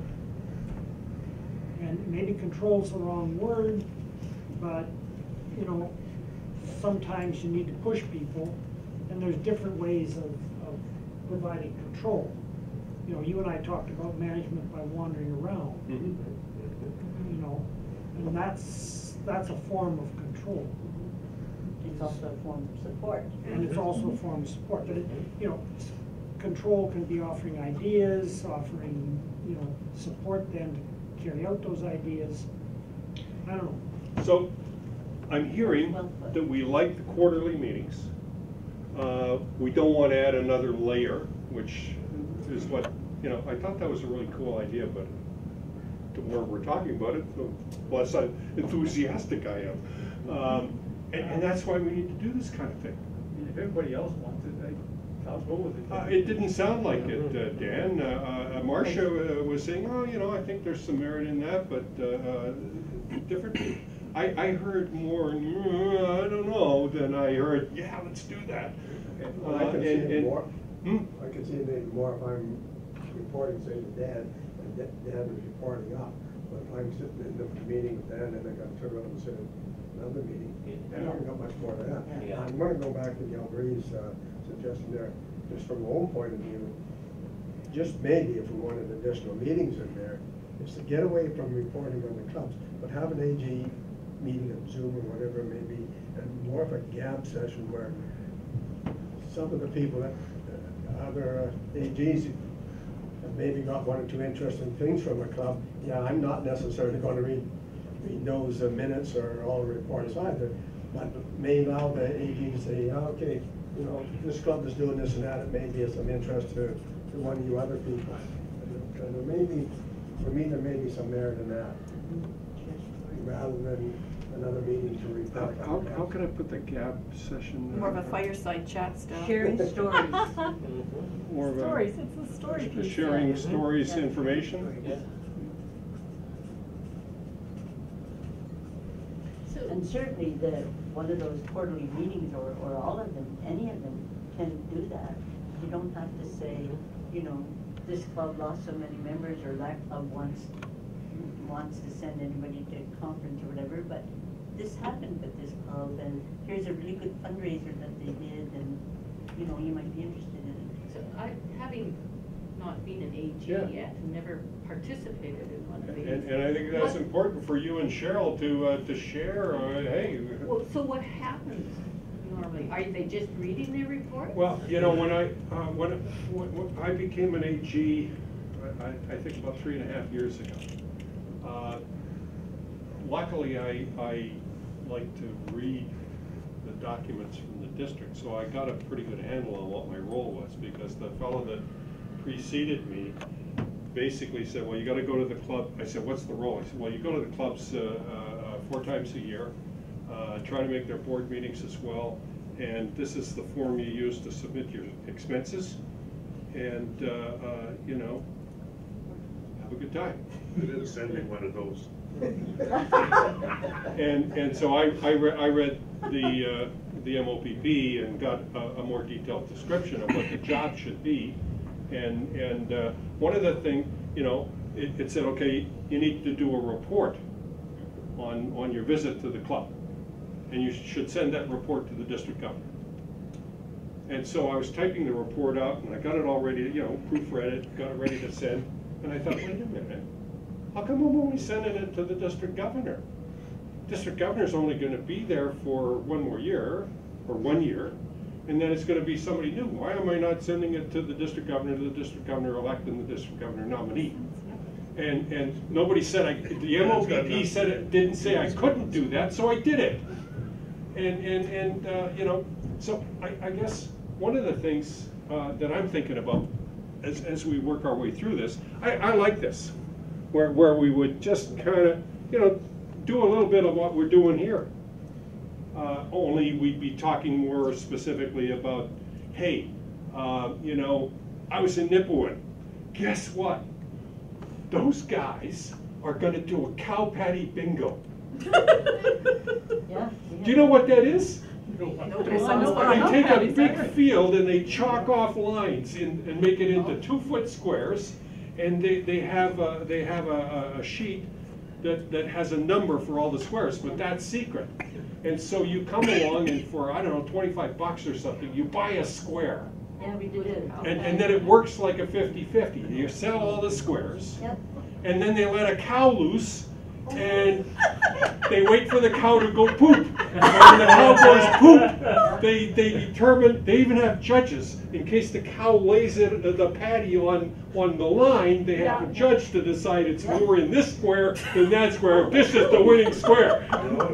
You know, it sounds like a lot of fun, and wouldn't that be something you'd want to know about? Yeah. And Gail Marie's club just finished doing a GST auction. Goods, services, and talents. And it was cool. They put this, they got a whole bunch of stuff, and you know, people say, you know, I'll shovel your sidewalk, bid on it. And you know, well, here's a bottle of scotch. Shimona's husband bought the wrong bottle of scotch. He should have bought the bottle I left there. Anyway, But that creates a fellowship, which again Yeah. strengthens the relationship whereby you have to be more formal. and so they were going to do this auction in the evening. People would come down and they would bid on all this stuff. And the Kinsmen heard about it, and the Kinsmen said, I'll tell you what, we'll put on it was a steak dinner, wasn't it? We'll put on a steak dinner to feed everybody and get them primed up for the auction. And so they donated, didn't they donate the dinner? And so the Rotary Club got to charge $25 for the dinner, and then all of this stuff. You raised, what, $6,000? Well, $4,500 for the auction itself. Yeah, okay. That's good. And everybody had a good time. And the purpose of it was, the auction was to And raise then we money to gave tell all a the money miracle. to tell the miracle, yeah, Yeah. it wasn't done. Rotary fundraiser. So, you know, those are the kind of things we can talk about. We can talk about, you know, hey, in Swan River, it's a race to see whether the club or a couple of the members die first. That's kind of an awful way to put it, but that's really where it's at. Because they know them all. It's seriously where it's at. The 2 youngest guys in the club are in their 60s. They're still working. The rest of the club, you know, one guy comes in, you know, like they're good Rotarians. They show up, they do the meetings and stuff. But my goodness, like their club's in trouble. Can I share a story of when I was Yeah. traveling with the company? Hello, Elaine. Oh, Hey, Elaine. come on, you guys, stand up.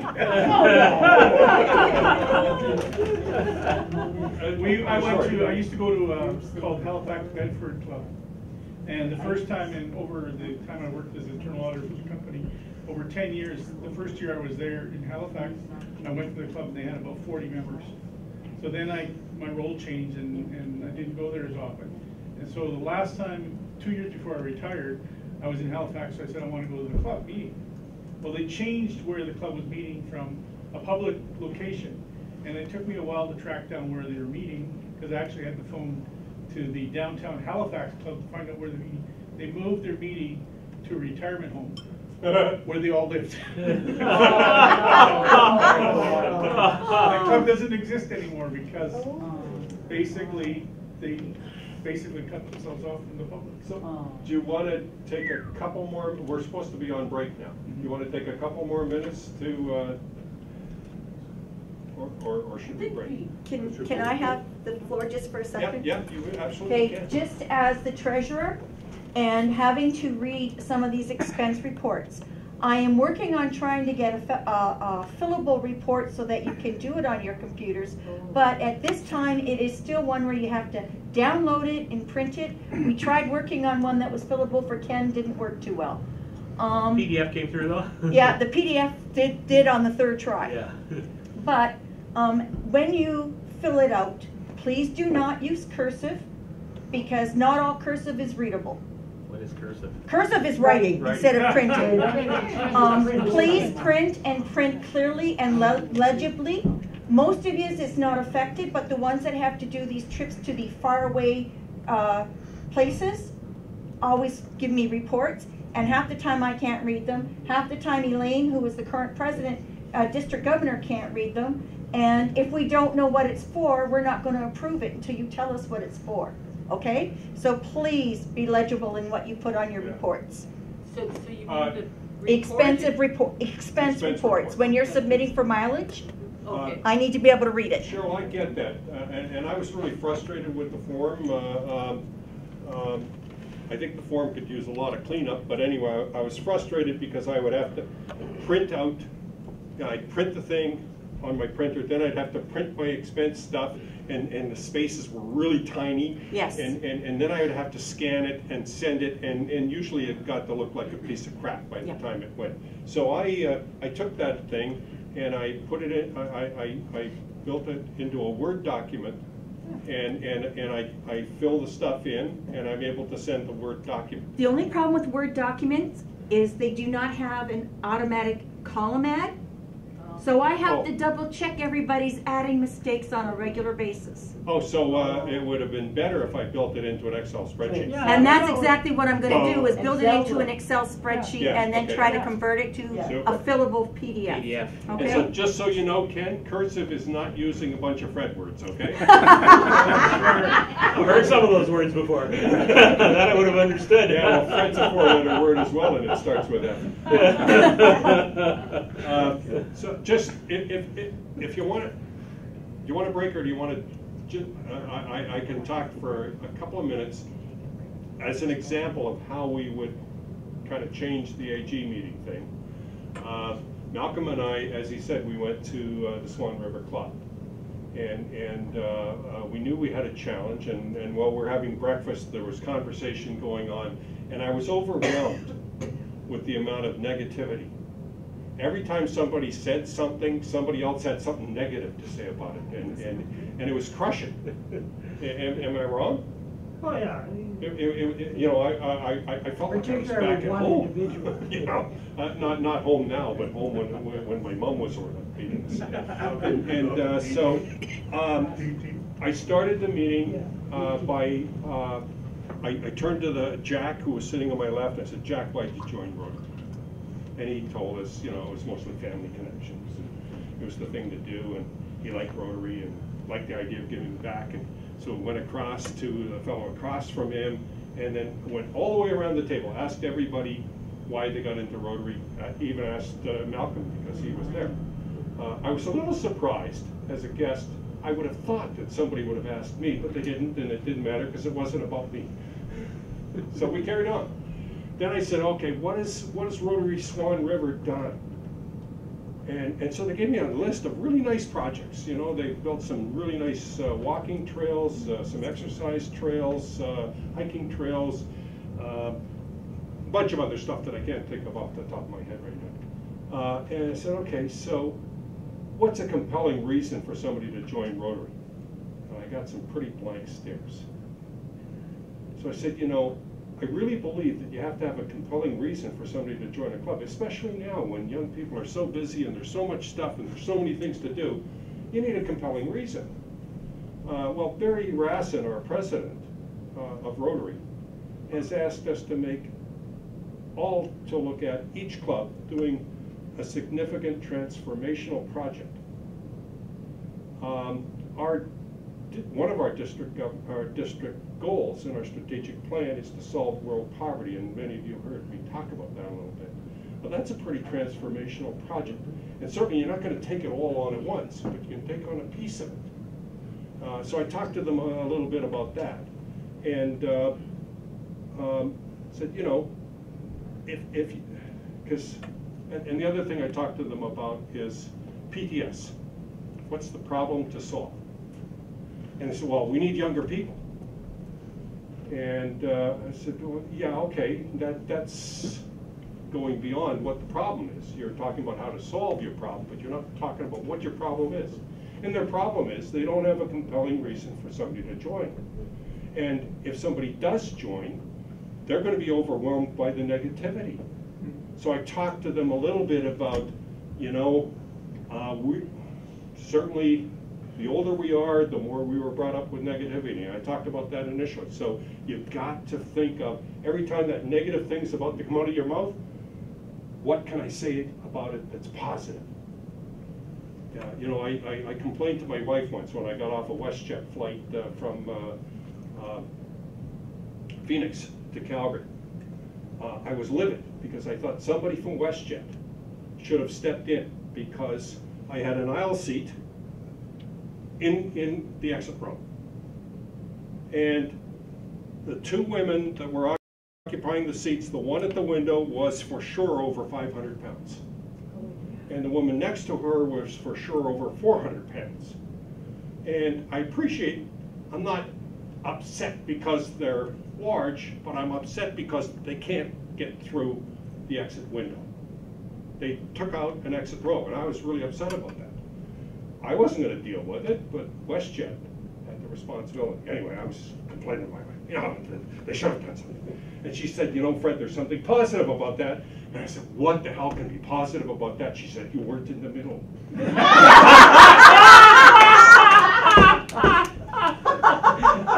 So you got to take every negative and turn it into a positive. So, you know, I did up some notes and I sent them off this morning. And you know, they need a compelling reason for people to join the club, and they have to work on their culture a little bit. And what really was exciting was that when we talked about a compelling reason, and I said, you know, often the compelling reason will be built in around a project. So if you can come up with a transformational project, and I said, what if you went out to the community in Swan Valley, because it's not just Swan River, and you said, okay, what do you think Rotary should do for a compelling project? And an ex-lawyer, forget his name, sitting down at the end of the table, said, oh, yeah, instead of us just talking to a few people, we could take out an ad in the local paper, because everybody reads the local paper here. And we could say, Rotary's looking for its next big project. What do you think it would be? Send us your information. Wow, that's great. And if you're going to take out the ad, you can list all the neat projects that you've done, because you've done some really good things.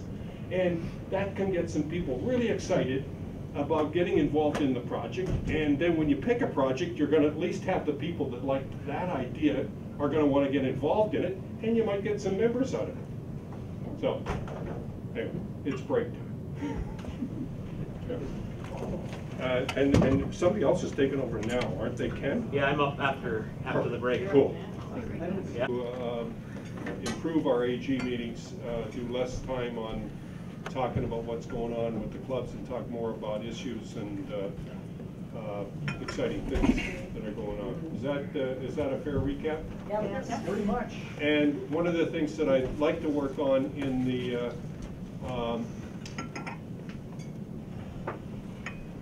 June meeting, I'd like us to do a session or a major piece of the agenda. I'd like it to be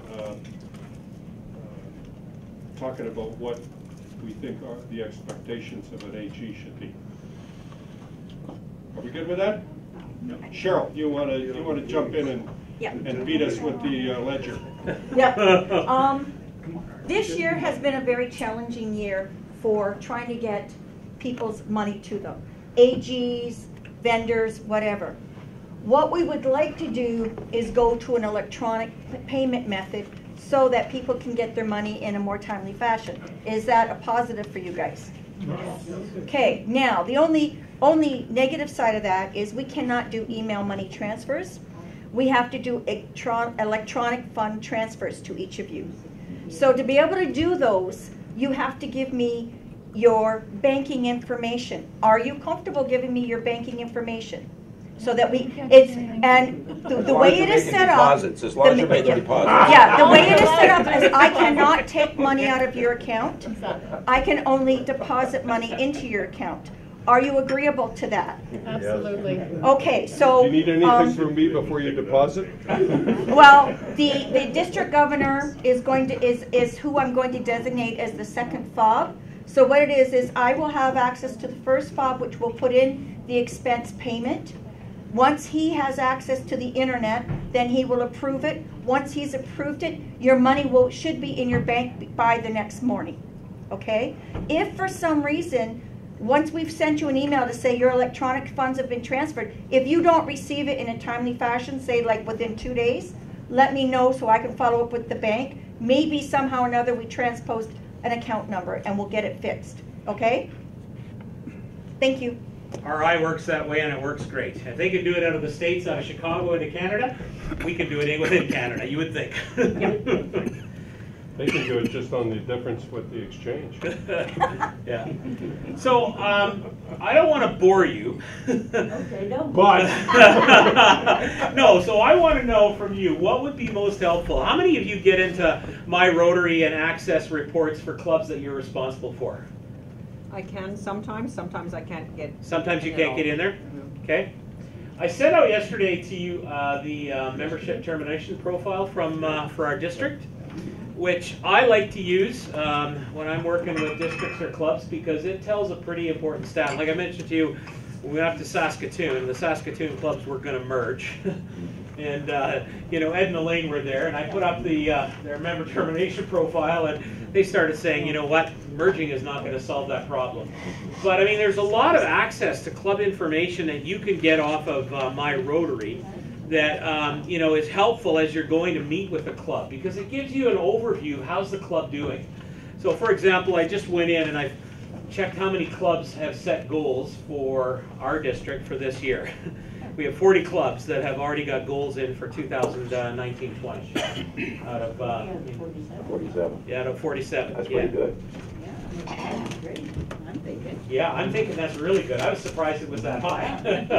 That's good. I mean, we hammered on that in, you know, now they don't all have all goals, but I mean, at least 40 clubs have been in there and they've started to enter some goals. So on pre-pets, we were talking about that, saying, you know, get into, before you come to pets, get into, you know, Club Runner or My Rotary and start entering some goals. And so to have 40 clubs at this point already having goals entered for 2019-20, I think is really good. So yeah, I mean, you tell me what would be most helpful, or what are the questions you have about the reporting? Because I don't, like I said, I don't want to bore you. I could walk through every one of these things, and if it's not helpful to you, I don't want to do it. What I say is, you know, our job in learning and development is to serve, you know, you guys and to serve our clubs, and if we're not doing that, we should be fired. Because we're all getting paid the big bucks, right? Doug? Yeah, I just want to clarify how this report reads. Yeah. So this deals with terminated members. Yeah, so basically what it shows is how quickly after a person joins the club are they opting out. And you know, I mean, what you see is that, and this is not just true of our district. I was in 5370 last week, going to be there next week, and you know, I was talking to Tracy Vavrick, who's the DGE there, and you know, I mean, this is consistent across Rotary, you know, and what it does is it speaks to, you know, we don't have a member recruitment issue, we have a member retention issue. And you know, and so for you as AGs, as you're walking in to say, what's the track record of this club? Do they have any goals entered into their, you know, into their My Rotary? If not, you know, I mean, that's something you probably would want to bring up with them and say, okay, you haven't done any goals. You know, what are your goals for this year? you know, can we help you with this, you know? Or what's happening with your membership, you know, and why are people, and get them to be intrigued with why are people leaving so soon after, you know, it could be a culture issue. It could be that, you know, and we've talked at with the membership committee, you know, with Pat and Rod about possibly developing a kind of a membership interview form, you know, so as new members are considering joining, you know, developing an interview process. So say, you know, why do you want to join Rotary? What are your expectations? What are you hoping to get out of it? You know, because maybe, you know, somebody's joining Rotary with the expectation that they're going to get X out of it, but Club Y cannot deliver X, you know, and so, you know, if you do that interview process and you find out that, well, this is what they want to get out of it, then the club can say, well, can we meet those expectations? And if they can't, they may be better off to say, hey, why don't you go to this club? Because this club might be able to, and it might stop some of that churn, right? Because, you know, you get them in the front door, but they're going out the back door just as quick. And, Fred? Some of those members may have died trying to work their way through my Rotary and the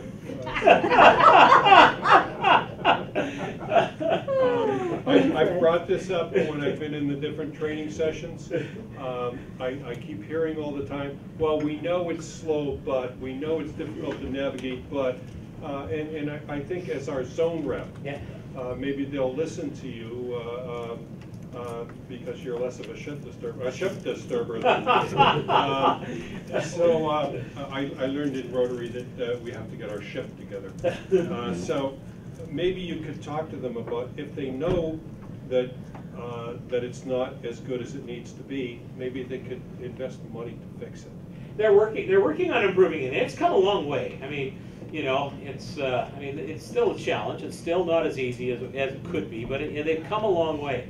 And I mean, and when you go into the reports, for example, a member termination profile, I mean, you can check. There's, you know, and this is all dependent on whether or not clubs give the reason why somebody left. You know, so I mean, somebody could have died, and that's why they left the club. Well, you know, we haven't figured out the mortality issue yet, right? We haven't missed them yet.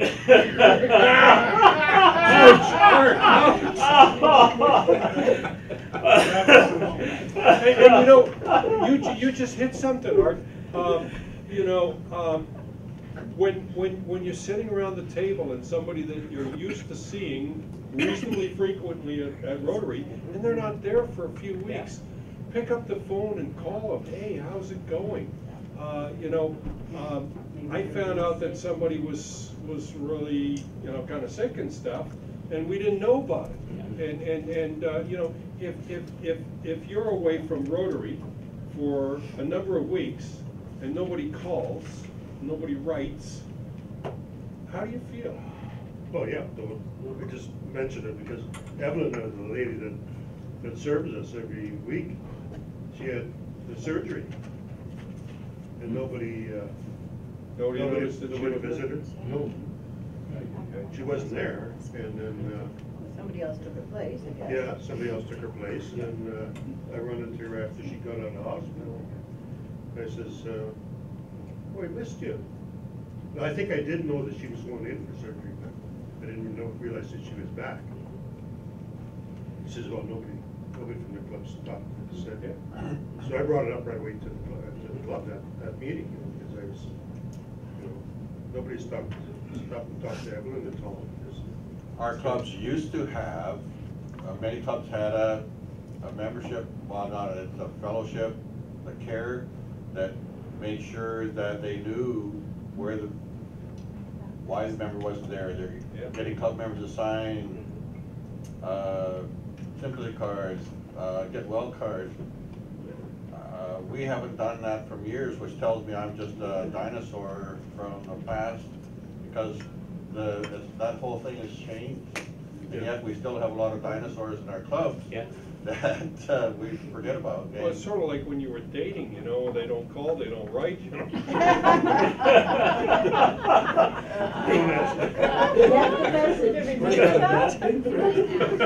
Well, sometimes not. Hey, Mona's got a question here. If the reason of termination is death, Yeah. is that part of these numbers? Yes. Oh, yeah. Yeah. So it doesn't Yeah. matter. No. You can go in at the bottom of that report. You can see reasons. You know, there's another tab there, and it'll show you what the reason is. Sometimes it's because people are moving away. Yeah. Sometimes it's family reasons. You know, and death is one of the different So reasons. sometimes these numbers are not as gruesome No, as they look. yeah, sometimes, I mean, what you want to look at is you want to look at what are some of the reasons, and if a number of them are death or people moving away, you know, if there is no good reason, and I mean, I was on a webinar this week with a guy named Joey Coleman. He does kind of membership or customer retention stuff, and he says that, you know, if you don't connect with a new customer, you know, within 100 days, chances are you're going to lose them. And if you look at a lot of our Rotary members, it's the same thing. If we don't get them engaged within 100 days, they're out the back door. And I mean, tomorrow morning I'm going to do a session on culture, and sometimes that's about culture. You know, I mean, we don't have a good process for, you know, integrating new members. One of the things we've done in our club that has really been helpful is we started a mentorship program for new members. So when they're inducted, you know, we connect them right away with a mentor, and it's a structured mentorship program. And when they're finished, when they finish the mentorship program, we recognize them. And, you know, and part of it is to help them get integrated into Rotary and get engaged in our club. Because let's face it, Rotary is not an easy organization to understand. And most of our clubs are not easy to get into. You know, some of our clubs are, you know, are pretty. It's tough to get in, but. You know, to kind of cut that, you know, stop that kind of churn cycle early on, and you know, try and make sure that, you know, the member that's joining, that our club is the best fit for them. You know, and with referrals coming in, because RI, I mean, people will go on RI and they'll say, hey, I'm interested in a club. So then those membership leads get, you know, circulated to different clubs. You know, so if they come to Regina, you know, then it's a Regina lead, they'll get circulated to somebody in Regina, and then it's up to the club to connect. And we had a lead that came to our club, and, you know, given, you know, kind of this person, I mean, they looked at some other clubs, and this was the one, ours was the one that was going to work the best for them, given the time that we were meeting and stuff like that, and kind of the composition of our club. But, you know, to kind of make that you know, engagement process earlier. So what reports do you check, you know, or do you check any? Ken, I want to ask you, when you said our clubs are hard to get into, what did you mean? Well, some clubs are hard to get into. Because? Restrictions. Well, not restrictions even so much as that they're closed clubs. You know, you get in there and, you know. You don't ask. You can join, you just can't join into anything that's Yeah. going on. Yeah. Right. They have cliques and Yeah. don't open their door Yeah. to the cliques. Yeah. Yeah, certainly the Winnipeg Club in 1995 would have did that. I was in that club for almost a year, and I finally went to one of the executives and said, I didn't join here to come for lunch every week. I joined here to do something, and particularly with youth. Can you point me in the right direction? Because nobody's asking me to do anything. And that was sort of a novel thing for them, apparently, for somebody to actually ask to be directed. Having visited 47, 45 clubs, 43. Whatever. That is a shock to me. Yeah. I've never. Dan, did you want to say something? I guess I didn't know, because I didn't make the test last year, that we could get into the club runner. Yeah. And This is actually my Rotary, so this is. So Yeah. pardon me, and do that with the reports. Yeah. Secondly, if you sent that information to me, until today I didn't know that Para One Computing was you. Okay. And because I didn't know Para One Computing. Consulting? Or consulting, Yeah. pardon me, Yeah. it was turf. I don't open mails, Okay. I don't know. Okay. So anybody else using a business address, if you're Yeah. sending it to me, Yeah. you gotta tell me who you are first. Okay. Because I won't take it. Mine has my name in it, so you should Okay, know that's who it fine. is. If it's got- Just put dollar signs, eh? Yeah. You wanna get paid? You want to make sure that you've got her on I don't your see them, I don't Yeah. recognize them. Yeah. Yeah. So yeah, you as AGs all have access. You should have access to your club, the clubs you're responsible for, their reports online. So you can go into My Rotary, and let me just give you a quick run through how you get in there. Is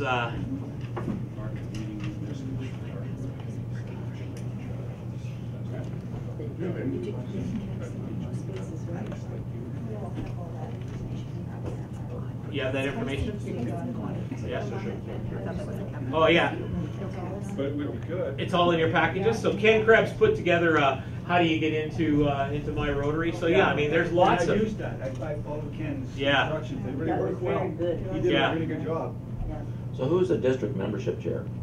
District membership, it's joint. It's Rod and Pat Cherneski. Okay. So they're working together on that. That'd be Rod Riopel at Petcher. Yeah. Okay. Just for those that don't know. Because, I mean, does that information go to them, these people have left? They look at this, yeah, they look at And this then stuff who too. do they go to the club then, or how does that process work? It doesn't go to them, they have to go look. They have to go look at it, yeah. Okay, but so they get the information, so do they contact the membership chair at that club, or how do they do it, or go through the AGs? I don't think they do. I don't think there's any formal way of following up on that, and that's where you as AGs, I mean, you're connecting with the clubs on a more consistent basis, you know, to look at the membership termination profile and kind of find out what's going on in the clubs, and, you know, you can also have, you know, you can see where the district is at, where club is at, member viability and growth. I mean, there's a lot of good reports in here. It's a matter of kind of going in there and starting to open them up and say, okay, what's the data telling me, you know, and how do I use that data then in a way that, you know, can be helpful for the clubs. But what I'm getting at is you still need somebody that's gonna ring the bell. Yeah. And that probably should be a district membership person, people. Well, and to help clubs get it, I mean, because club presidents can have access to this, and their membership chairs can have access to these reports too. Right. Secretaries have Yeah. access. Yeah. Yeah. But first, You still need somebody to ring the really bell. Talking to the club and see how open they are to doing things. 'Cause I had one club this year tell me it's too complicated to apply for a district grant. So we're not doing any district grants, we're just doing our own thing. And they're one of the top donors for the foundation. They don't want to have anything to do with foundation at the district level, so fine, go do their thing. But, you know, they told us we don't want to because we think it's complicated, so you can't convince them of us not. Yeah. So you just back off. If people That's won't what come it's to a the ball whole game, club nothing will was stop certain individuals within that club. It's not even your club, so. No, I'm not saying it's mine, because quite often you can have 2 or 3 people. Well, they're the power Yeah. actors. What's going on Okay. here? I liked the music before that. The house of the rising. Probably Eva. Hello? There's one guy says that date show. I'm good. I said it's probably Eva. I'm with Russell. Okay. Yes. So yeah. So I was just gonna, so Question, this Doug. profile that we have here for Yeah. our district, that would be approximately close to what it would be like in a zone or Rotary International. Okay, so it just is a frame of reference, right? Yeah. Yeah, I mean, most districts would see, the results wouldn't be much different than what we see in our district. Right. And Rotary, and I mean, again, you know, part of it is because, you know, it's just the reality. We can't keep doing what we've always done Right, yeah. because it's a changing world. The other question I had was, if they don't put in the reason they left or whatever, Yeah. what percentage of that is out of that database? Do we know that? Like, can we see that somewhere? Okay, so. So like in You. let's say in the. Let's go to Esteban there. It's hit that line. Will tell us what. Okay. So. Tell us who. Esteban. So here you see all the reasons for leaving. Okay. So. So for Esteban, you had 5 business obligations. 1 was family obligations. 2 were health, personal reasons. 1 joined a new club. So you can see, and 1 was just other. So obviously somebody in your club entered those reasons why people left. So looking at the kind of this term profile. And then the other thing here is, this one is interesting too, is, you know, how long were they members, you know? So so this is our whole district. So 135 of the members who left within the first left within the first year. 258 were 1 to 2 years. 175 were 3 to 5. 118 were 6 to 10, and 318 were over 10 years. Now I suspect that those 318, a percentage of those would be deaths. You know, I would imagine, but you have to drill down through the numbers some more. But so yeah, I mean, from 2013 to 2018, our district has lost 1,004 members. you know. So I mean, looking at those stats and then breaking it down by clubs, and like I said, when we did that with Saskatoon clubs, and I put their numbers up by every club, and they took one look at it, and it was like a come to Jesus moment for them, wasn't it? I mean, oh, it was a revelation. They just said, oh, merging is not going to fix that problem. Okay. Question, how many members in the district? 1,300 and. What's the number, Fred? Just about 1,400. Yeah. We're pretty close to 1,400 right now. Oh, no, we started the year with 1,343, and the stat for the end of February was plus 16 on that, so we're at 1,357. So let's put a positive spin on that. In the last 5 years, 1,358. 1,000 people have left, Yeah. So we're up about 300. and 1,000 people have come in to replace them. No. No. We've got a steady decline over the last 5 years. Mhm. So What's we've the decline from? lost 1,000 and we've picked up about 700 roughly. Okay, but you could still look at it, that there are some positive pieces to Rotary. Oh, yeah. And Oh, yeah. And not just sit here, because tomorrow when you're talking with the club presidents, incoming club presidents, that statistic of 1,000 people leaving could be pretty overwhelming. Okay. But that's over, what, 10-year period? That's a right? 5-year period. 5-year period. Yeah. But still, we need to focus on the positive things that Yeah. we want. Yeah. And I think we want to focus on what the end results are going to be rather than what's been happening in the past. We focus on what we need to do and whatnot instead of big numbers like that. What do we need to do? Figure out how to get more members. How are we Before gonna do the that? clubs die. Transformational projects. Yeah. Transformational projects, there you go. You need to sell Rotary. Haven't got that word in, those words in my head. Compelling reason to belong. Exactly. A transformational project. I can even say that. That's very good. Yeah, I mean, the stats for Rotary is that, you know, we've lost 1 million members over the last 5 years and we've brought in 1 million members. So, I mean, it's kind of a revolving door, you know. And so it's, you know, we always talk about member recruitment, but it's much about member retention as it is about member recruitment. How do you, you know, get them in the door, but then keep them in the door? Well, one of the things is what we were talking about. If they're not there, you gotta call and find out. Yeah. You know, what's going on? You know, what's happening in your life? Miss you at Rotary. John Dahl, I talked about him earlier. He had a great line years ago. He said, Fred, when people get out of the habit of coming to the Rotary meeting, we've lost them. So here's good news. I mean, you know, our member count at July 1st of this year was 1,343. We're at 1,362 right now, so we're up 19. Then at the end of the year, July 1st, and that's when they start Yeah. knocking them down. Yeah, again. and I mean, Everyone you Well, know, it's not gonna happen. We're gonna figure out how to work past that this year. Yeah. Yeah, I mean, the typical drop-off points are July 1st and December 31st. Because that's when the invoicing comes, right? And that's when that's when you see the hit on the numbers. And, you know, encouraging clubs to keep their membership stats up to date, you know, is really, really important, and updating, you know, Club Runner, and then that gets bumped up into Rotary, so. The other thing I think we can emphasize is what I'm finding now with the way that rules have changed with Rotary International in terms of membership and stuff, is that it's wide open now to innovation. Yeah. And in our club, I'm starting to look at Friends of Rotary, Rotary Association. Yeah. And trying to get Friends of Rotary, for example, would get the we're thinking of charging $50 for Rotary Friends of Rotary. Yeah. And for that, they would get the Rotarian, which is $20, and then they would get 2 free dinners to our meetings.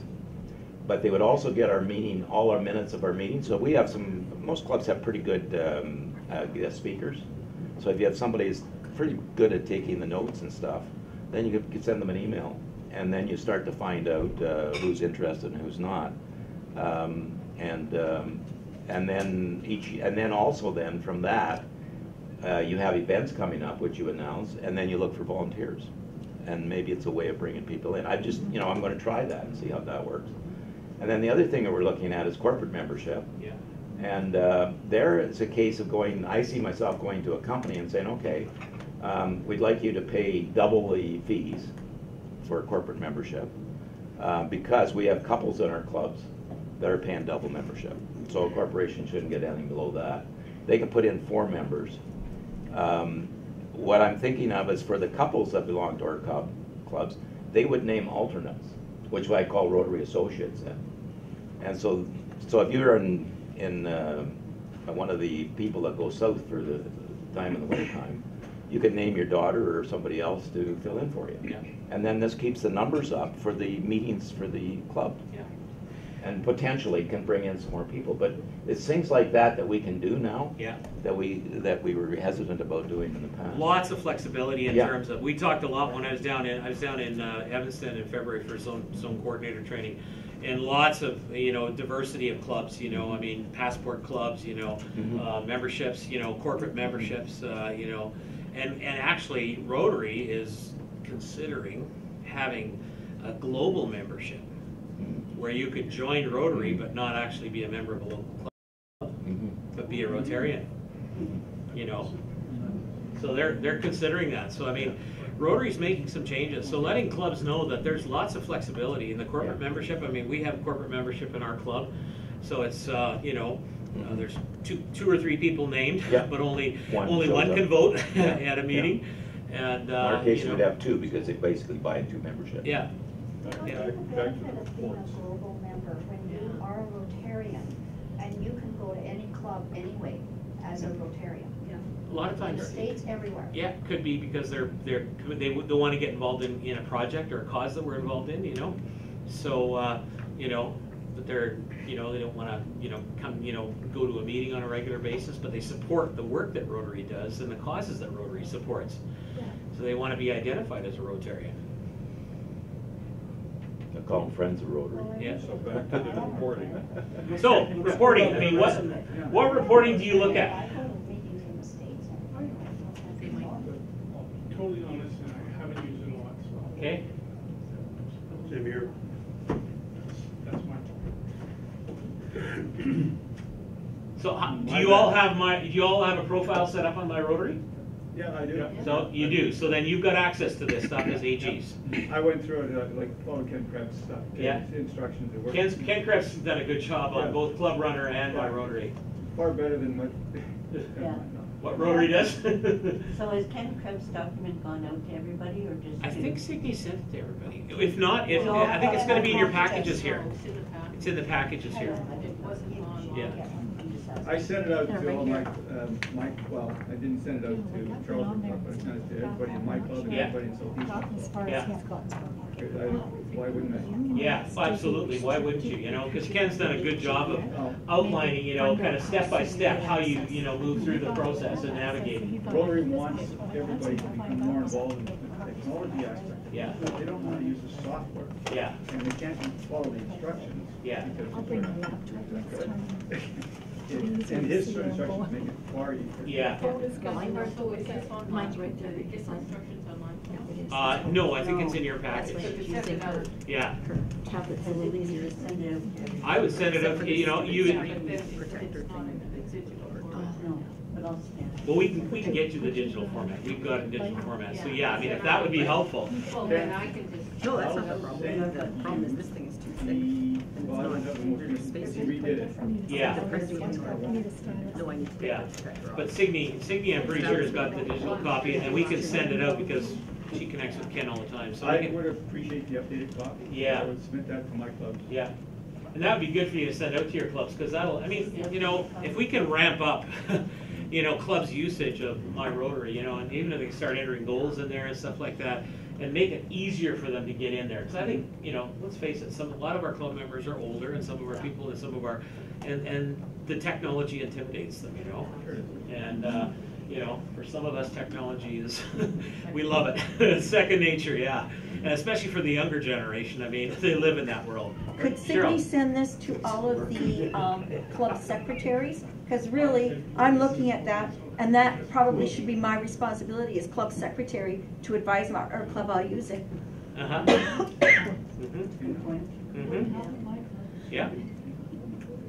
No, we'll do that, because that's, we can get that out, and what we'll do, actually, we'll post all of that stuff into a file on Club Runner, so that you guys can, and it'll be PETS 2000, or AG Training 2019, so you can just go in there and you can download it, and then, and then you can circulate it to your clubs, or, whoever. And you need to identify a problem solver. Yes. So that if somebody gets stuck, they can send an email or make a phone call and get some help. Yeah. Whether it doesn't, maybe it's 2 or 3 different people. Yeah. But, like, I'm stuck right now because I've had to change my email address. Yeah. I was trying to get back in. You may have to contact RI to get them to change your email address in their system. I've changed it on my profile, Yeah. and I get stuff from RI, but Yeah.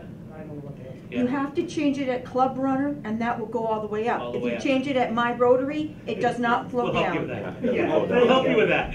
And I mean, it's about a couple of years ago, Dwayne Hyenga did a webinar on Club Runner, which was really, really good. And I set that webinar up for him, but Dwayne did a really good job. And we may want to actually talk to Dwayne about 2-in-1 on My Rotary, because we could easily do that with Zoom, and I mean, and we've got the recording of that one, so we can get the link out if people want the link to that Club Runner one. I don't think the Club Runner goes up to My Rotary. I think some pieces do. It doesn't go. I just changed my profile today on Club Runner, and then I had to go in and change it on My Rotary as well, because I was changing my email address.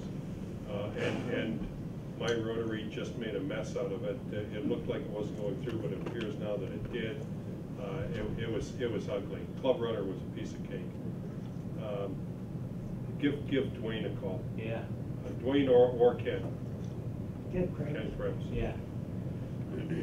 But yeah, I mean, if there's any way we could help you in terms of, there's lots of good data on the clubs that you work with that's accessible to you on My Rotary as AGs, So get in there and play around. You can't screw it up. You can't wreck it. So don't worry about that. Speaking of Club Runner, if any of you have my RCP contact information in your contact list for me, take it out, because you're going to get nothing. Thank you. What's your new one now? It's in Club Runner. Dan_Rotary_Sutton@mts.net. When your contactors. Yeah. Yeah, it is. Because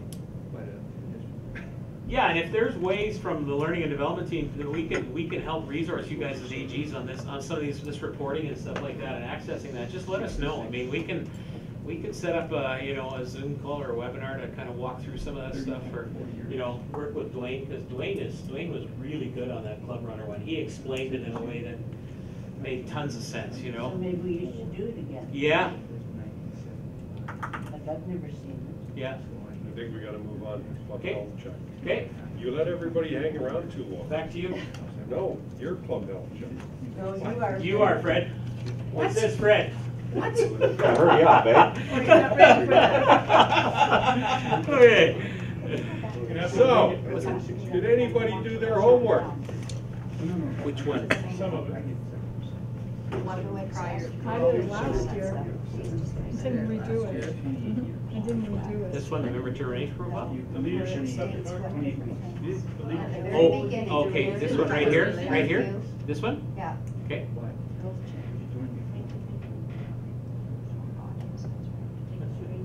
Take a screenshot.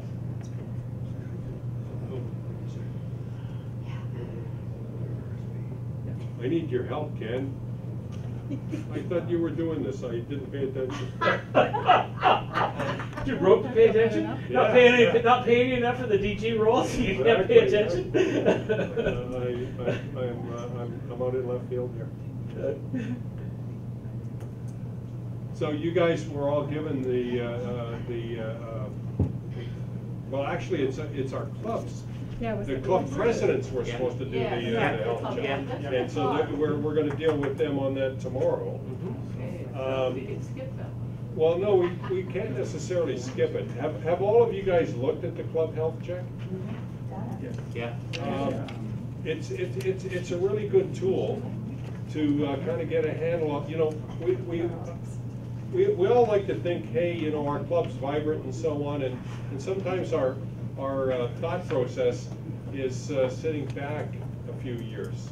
You know, I'll use another analogy. About 10 years or so, maybe 15 years ago, Mercedes-Benz was kind of sitting back, you know, we're the best car in the whole world. And then, you know, they didn't really focus on what customers were really looking for and so on. And a number of Japanese manufacturers and BMW just went right on by them. And they went from being the top car to just some other car out there. And they've turned it around in the last 5 years or so. But that's what will happen if we don't regularly kind of look at the health check. And I think it's something that as an AG, when you're visiting with your clubs, encourage the president of the club to, or the board of the club, to do a health check and do your own and compare notes, because often somebody else looking at the club has a different view of what's really going on. So any other thoughts on the health check? We're going to chat with folks tomorrow on that.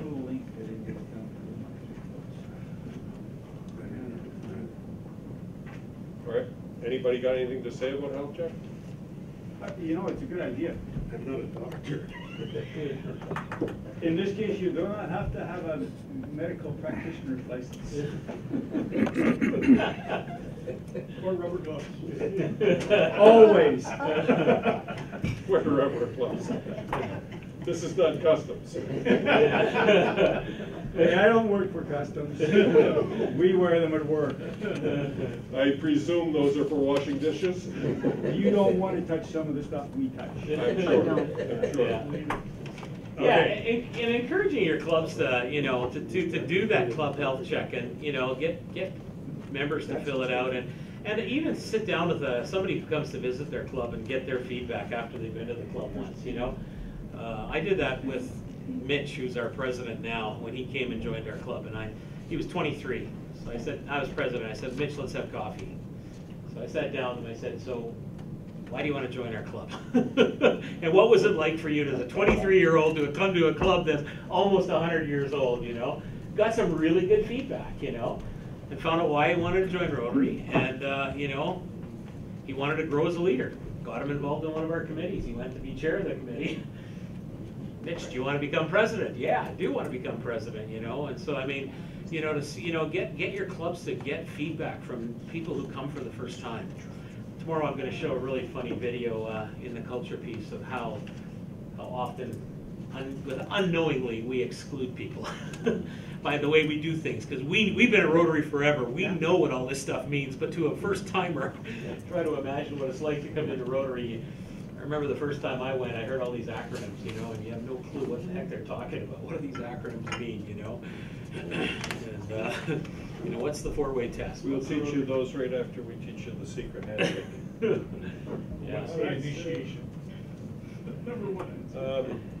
If there's nothing else on club health check, I have my head in tomorrow. We'll deal with the presidents on that tomorrow. But as an AG, encourage you to encourage them to continually look at it. Fred, I'd like some. Can we spend some time talking about that question? How can we best support, you know, clubs in our district? And from a learning and development standpoint, I mean, Sunday morning we're going to have, you know, we're going to throw it open kind of for feedback and say, hey, if you were going to, you know, redesign learning and development for our district starting today, what would it look like? We want that kind of feedback. But I mean, if you've got ideas of how we could better resource our clubs, you know, and again, there has to be an appetite for wanting to be resourced, and we know that some clubs just don't want it, you know, but you've got ideas of how we could resource the clubs. I had a president say to me yesterday, he says, so what's the value? What value does the district deliver to our club? We pay a lot of money in fees, you know, and that's a fair question, you know, and I think we have to, if we can continue to wrestle with this at a, you know, at a leadership team level, and we're all a part of the leadership team, you know, to say, how can we deliver better value to our clubs, and how, you know, what does, you know, what would good resourcing really look like, and, you know, what would be most helpful for the clubs, you know, to help them, you know, not just survive, but thrive. We don't want clubs that are just surviving. Yeah, no, I think one of the things though, that when that comes up, is that if they want particular help in a certain area, they should have somebody designated that matches one of the board, and they haven't been doing that. And so how do you expect the district to get back to them when they haven't indicated that they don't have a membership chair, for example, and they're complaining about membership? Well, how can you help them? And so I think that has to go back and say, okay, yeah, you know, where you need help, where's your contact person? Yeah. Pardon me, Ed, wouldn't you default then to the club president if they don't have a membership chair name? Yeah. Well, you can, yes, you can, Yeah. but I mean, I'm talking to the president himself when he's complaining about the district isn't helping him, saying, okay, well, who's your designate on membership? Because we have a membership chair to help you. That's right. But we have nobody to contact, so how can they help you? Yeah. And then, of course, the district themselves need to draw people into their committee from these people. Ken, do you want to take any notes on the flip thing, or you take them on your computer? Yeah.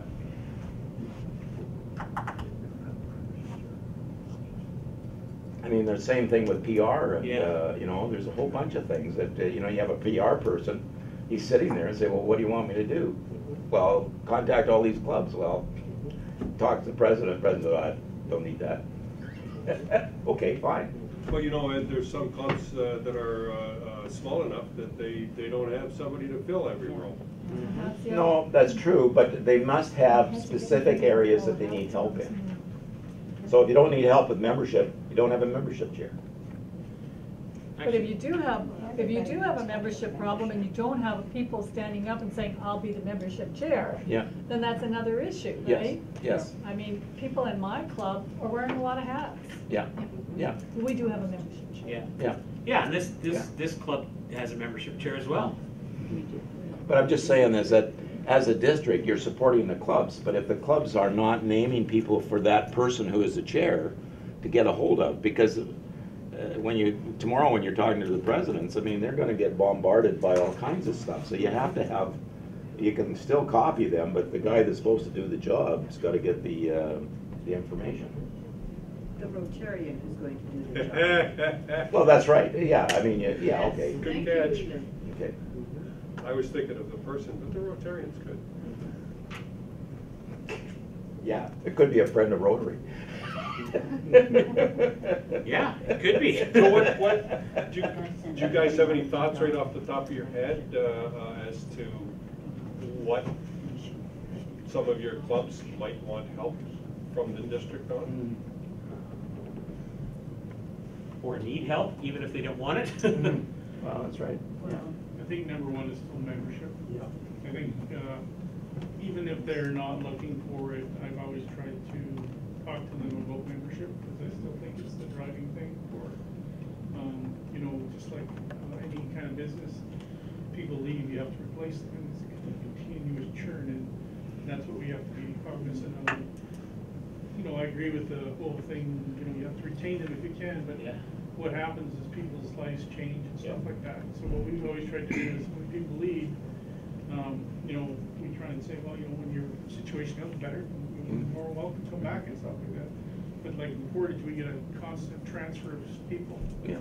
RCMP, Yeah. Celian, Air Force, Yeah. banks, you know, so our membership goes, Yeah. you know, like this. Yeah. So the next group comes in and we get them in and then they get transferred. So every time we lose one, we should try to replace them with two. If you No, can. he's gotta find a replacement before he can leave. Yeah.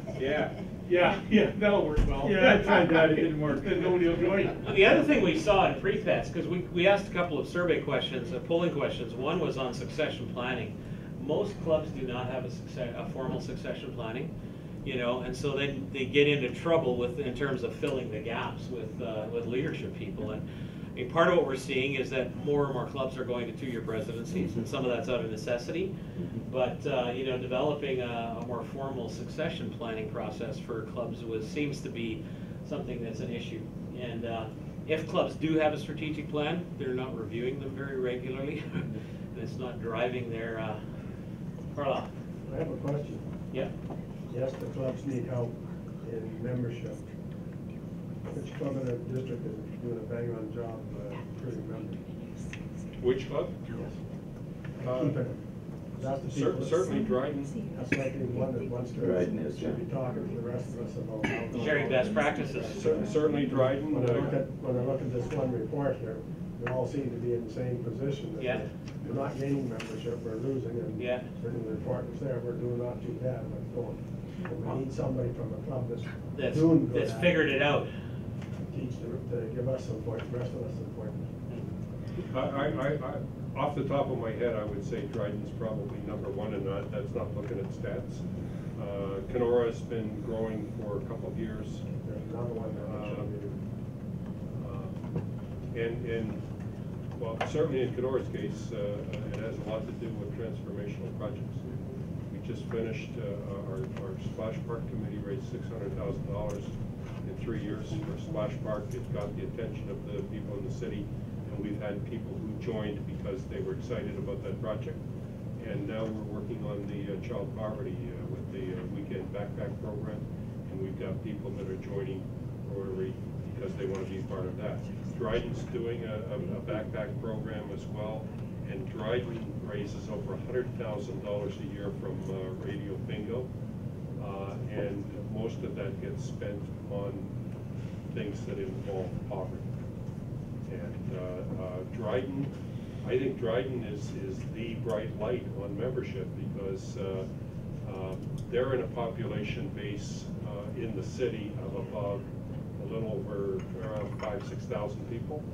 Kenora is 15,500 people, and Dryden is only about 4 or 5 members short of what Kenora's close to 70, Dryden's 65. Dryden is 50-50. In fact, they might now, with a new membership addition, they may have one more female than male members. More compelling, what I suggest, it's difficult for them, very small community, they go up in that community, compared to the other community, very difficult. Similar would be another one, similar situation in smaller communities. Who's your president? Doug, Joe, I can't think of his last name, but anyhow, he's our PA. It's very difficult to get him. Okay. He has a cottage in Cabell that's been in the family for years, and that's somewhere not so much. Prince Albert. He lives in Prince Albert, and it's a travel agency or something like that, and doing various things, so it's difficult, I even talk to them, but they gotta reach out to the other, surrounding communities, try to bring membership in, and then that changes how they have to fundraise or the project that they support as well. So I've made notes that we believe clubs need help with membership, succession, and strategic plan. Public image. Public image, yes. Some clubs. Multi-club access. Kenora not, Dryden not. Well, not everybody here knew about them. How many clubs have designated a membership chair? I don't know. Okay. Check. Go online. You wanted access. That's not my job. You wanted access. That's your question. That's my question. You wanted access. Now and you're you the gotta use designated it. person to I'm do the looking job. for an easy answer. That's all. You don't wanna do And that. how You just got voluntold. Yeah, right, okay. Yeah, bring me one. I think you were just told. Anything else on club check, club health check before we leave it? Yes, I was Cheryl. just saying that, thinking to myself, when you were talking about having a person who comes in and just visits one time and sort of talking to them as if you were doing the health check, why aren't we doing it when we go visit our clubs? Yes. Yeah. You can do it with them, yeah. Yeah. Well, we could just do it ourselves. Yeah. We could just go home and say, okay, now where He is said this it club doesn't make at? sense. You know? Well, Yes, we could do it with them too, you but I mean, can. do it as an outsider and then maybe do it with them. Yeah, I would recommend that you've done it from your knowledge, but then get them to do it. Because if they Yes. don't do it themselves, they're likely not going to go, oh. But I mean, for me, An AG. for me, thinking as being a new AG, going to a club and think, I gotta step back and take a look and say, okay, where is this club at? and get my view of it, and then go ahead and do it with Yeah. them. Mhm. When That's we great. did it with my club, I was president at the time, and what I did was I just had people sitting at the tables, and I gave them the health check, and as a group at the table, they completed it. And I just gave them a couple minutes on each page and told them they had to get it done. Yeah. You know, and it worked. Oh, It was less painful for some of them who really wouldn't have wanted to do it. Yeah, that makes sense. I like that approach. Yeah. Anything else? Good way to use that tool is have them do it at a table, you know, as a group, you know, and get them done right away and collect it afterwards and then tabulate the results and say, Yeah. okay, what are the results telling us about our club? Otherwise it never Yeah. gets done. Yeah. Anything But else? you as AGs going in, I mean, you know, in lots of ways, you're coming in as an outsider, you know, and so you know, to ask yourself, if I were living in this community, would I want to attend this club? Would I want to join this club? And if not, you know, I mean, based on your experience, maybe it's an opportunity to sit down with the president and say, this is how I experienced it, you know. Mm-hmm. Yeah, I think I don't know, might be what I do.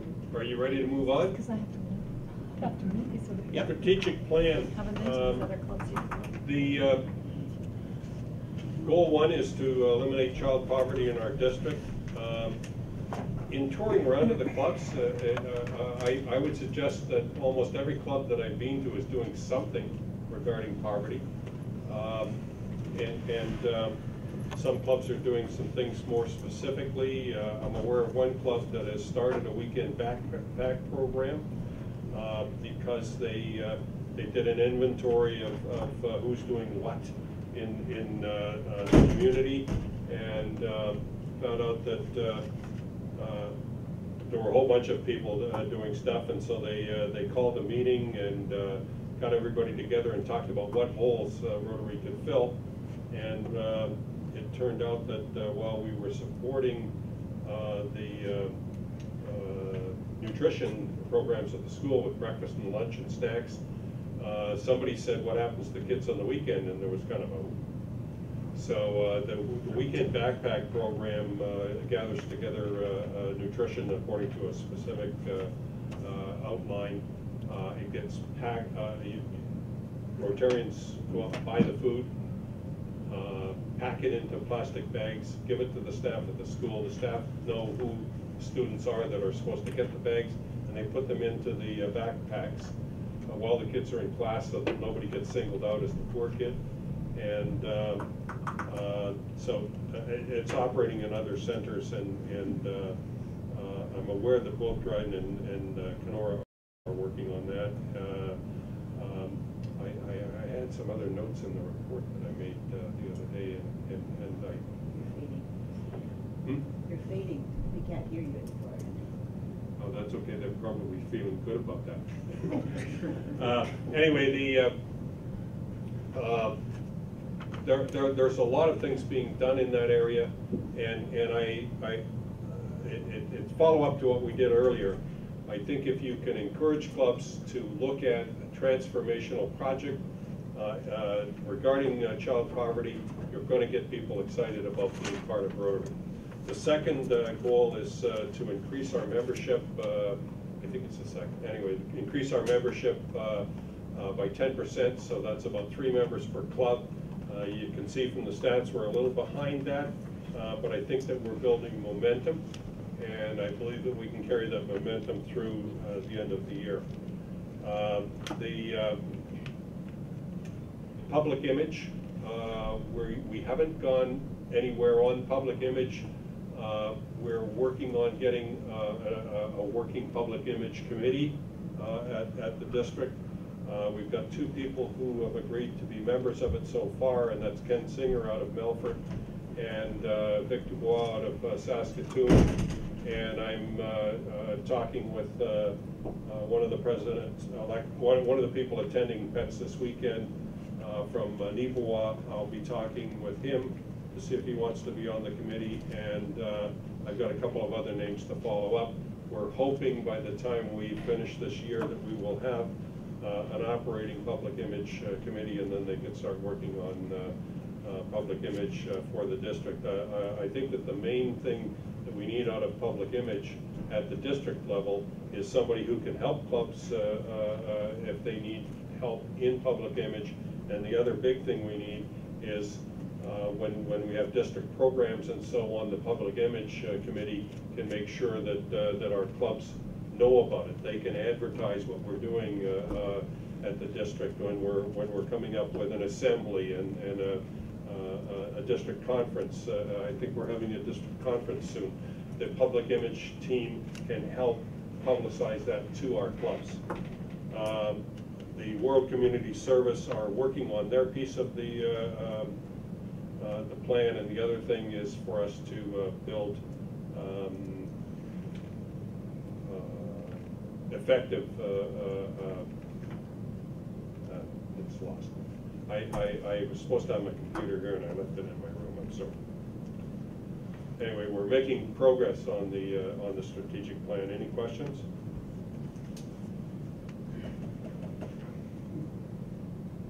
We're just about back on time because we covered the reporting and sharing information in our prior discussion this afternoon. And on my agenda, I crossed off reporting because really it's about sharing information. Sharing information from the AGs to the, from the clubs to the AGs to the DG team, and then the DG team sharing relevant information back from the district. So I will take any questions and comments on any of that.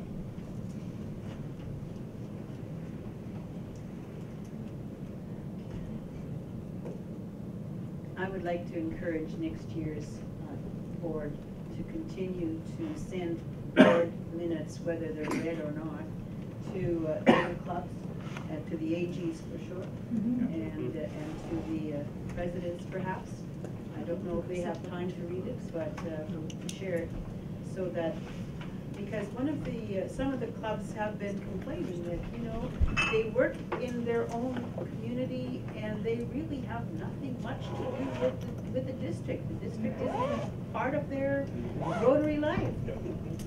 Yes. The board minutes aren't going out to the presidents or the clubs at all. It's going to AGs and board members. So if you want it to get to the club presidents, we need to let whoever's sending them out know that you want it to go to all the club presidents. Yeah, I'm just wondering whether it was going up to the president. No. Not at present. It's only going to the AGs at this point, and that was a motion at the board that we recently that we send it to the AGs so that the AGs can have hello Eva, so that the AGs can have a handle on what's going on at the board.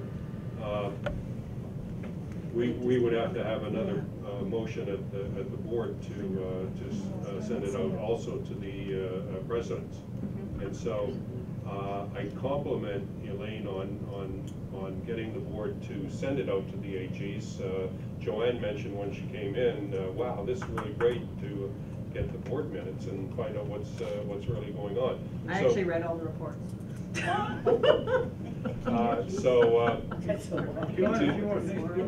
She's a keynote. Do you guys think that we should be sending the district board minutes Absolutely. to the presidents? I don't see Absolutely, why why not. wouldn't you? The only thing I could see is going to be a problem, and we may wind up in requiring to increase our club runner fee, or they may be increased, the club runner fees to have that many mailings. I just learned that when we have a certain level of support from Club Runner, you're entitled to send so many letters. I don't know whether it's total for everybody or whether it's just going, it's gotta be total for everybody.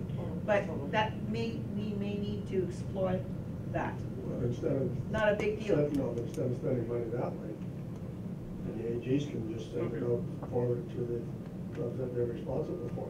That's true. That's true. Yeah, that way it won't be Yeah, marked send as out to the spam. AGs and they send it to the presidents. That would make sense too. And it's a lot easier to control whether they actually get it or So not. long as we know that. Instead of sending Yeah. a group, huge Yeah. group Yeah. email. Well, that's the whole thing, is you don't know. We can until get it approved at the next board meeting. Board meeting. Yeah. So it's already a month old. Have we got a consensus that you think that they should go to the presidents as well? I would think. By, I think that's by an the important AGs. By the AGs. Doesn't matter how they get there, that we have to. Okay, so don't do that until we have the next board meeting and get a Yeah, I motion realize at the that. board that says it's okay. And that's the second Tuesday of April, just so you know in advance. Yeah. So that'll be set for the new year. Fiscal year, Rotary year. I'm just gonna be a devil's advocate here for, Yeah. I'm gonna shift the story, okay? No, that's good. I like doing that. Shift disturb. Shift disturb. Just talk to the The question camera is, there, okay? why would you not want to distribute information about what's going on in Rotary as widely as possible amongst the membership of the group? I don't see any reason going No, to there isn't any We're reason, we not just saying still that. have to approve it. Well, that's what I'm saying, I think it should go to everybody. Well, we are, but they're saying there's a restriction in Club Runner. but before that- Doesn't matter.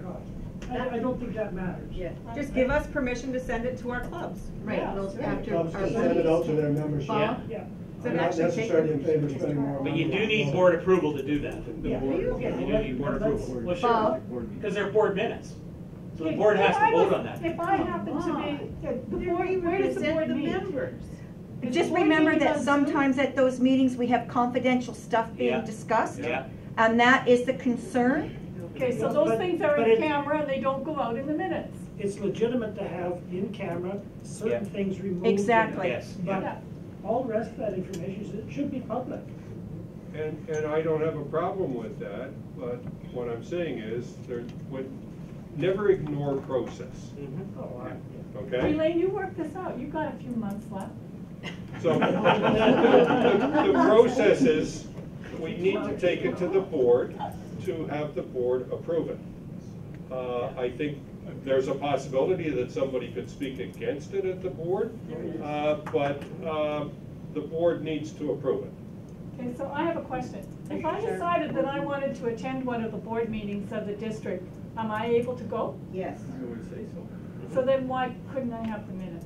No, I- you get the minutes, it's getting it down to the No, presidents is I'm what sorry, we're right now, discussing. As a member. Oh, as a right now, president. I'm just a member, right? Right now, I'm just a member. I'm AG till July 1st. But if we did anything in camera, you would be asked to leave, that's the other thing. Absolutely, Yeah. but that's normal for any board. Yeah. Yeah. But I mean, we're But very you wouldn't get the open and- minutes, Cheryl, you wouldn't get the minutes. I wouldn't get a copy of the minutes. If Right. in our club, anybody is allowed to attend the board meeting, but they're not allowed to vote unless they're a board director, and they wouldn't get the minutes.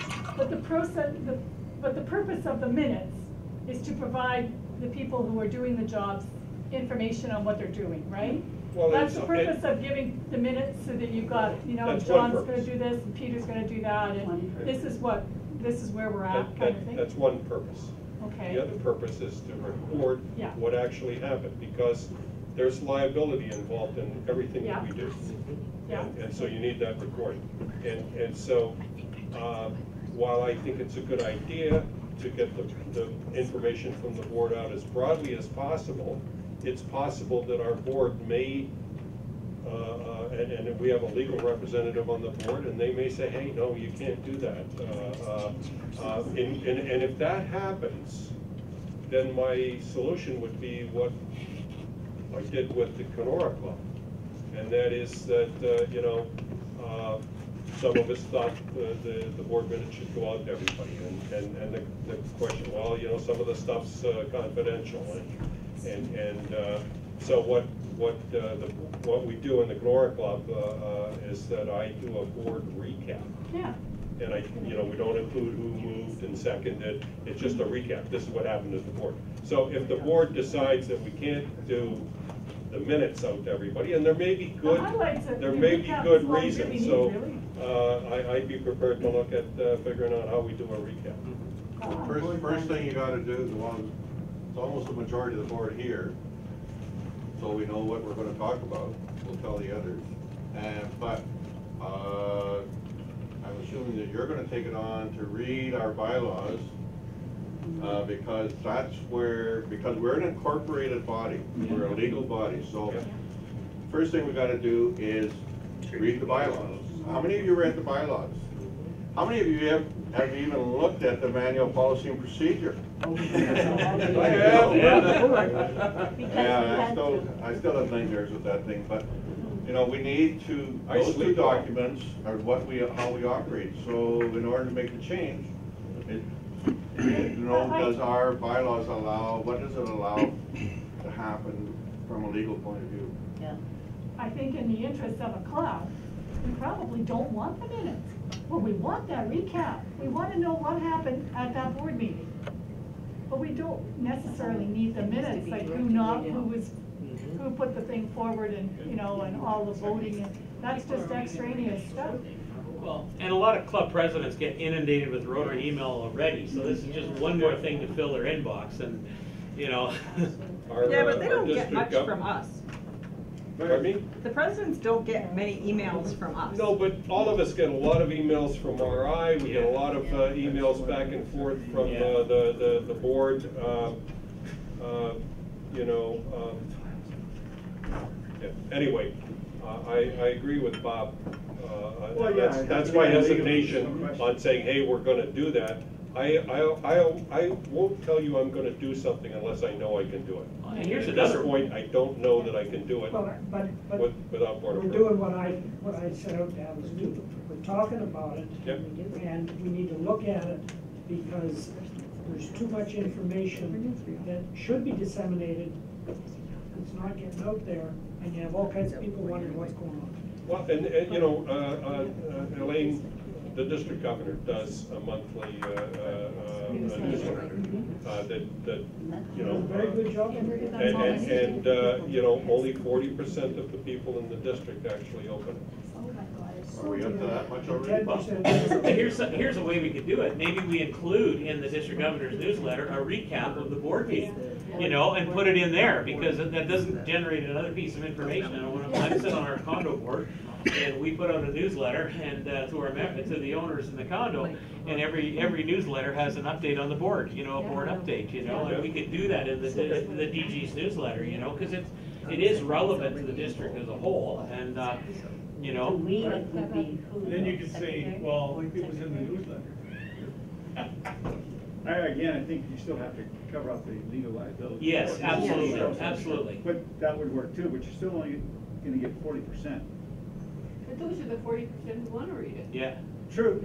Yeah. And if anybody else asks, you can. 40% more than we're getting now, right? If somebody asks, don't give them the executive summary, say, well, you know, you should read your newsletter. That's what I said, you can direct them to the newsletter. Yeah. And I mean, a board update wouldn't, you know, I don't think there'd be any legal obligation, you know, legal liability there. If you're sending out the minutes, that takes it to a different level, but if you give a summary report of what the board talked about and the big issues or the big decisions that are coming down the pike, you know, I mean, that's. So let me recap so that I can understand what we're taking back to the board. Are we taking back to the board that we want to send the minutes beyond the AGs to the presidents of the club and allow them to send it to the members? Or are we going to the board and saying, we'd like the board to provide a recap of the board meetings monthly? The latter is much more digestible. Yes, You do absolutely. I that. agree. The last item though, if you do that, I mean, somebody has to go through those minutes. Yep. So to work for somebody someplace. Yeah. But if you just send the minutes out. Well, it's gonna be work anyways. I sit on one board. Anyway, Carla, because I sit on one board, and the last item at every meeting is, what's our communication plan? Out of this meeting, and we agree as a board on what we're gonna communicate to the constituency. So, To the members. is anybody, what I heard is that we're gonna ask the board to provide a recap of the minutes, perhaps in the district, well, the board will have to figure out whether it's the newsletter, but you want a recap of the board meetings. Is anybody objecting to that? No. Bob? Now we're just talking about the minutes. We're not talking about that whole other string of attachments that many of the chairs file a report at every board meeting on what their committee has done or they have done. No. That's why a recap. That's when you do the recap. Just a recap. I think that It'll be a very short There'll be very short recaps for what happened. But that's a good point, Bob, and I think that some recap from those reports would be valuable. All of the reports from the committee. Yeah, some of the reports should be recapped also.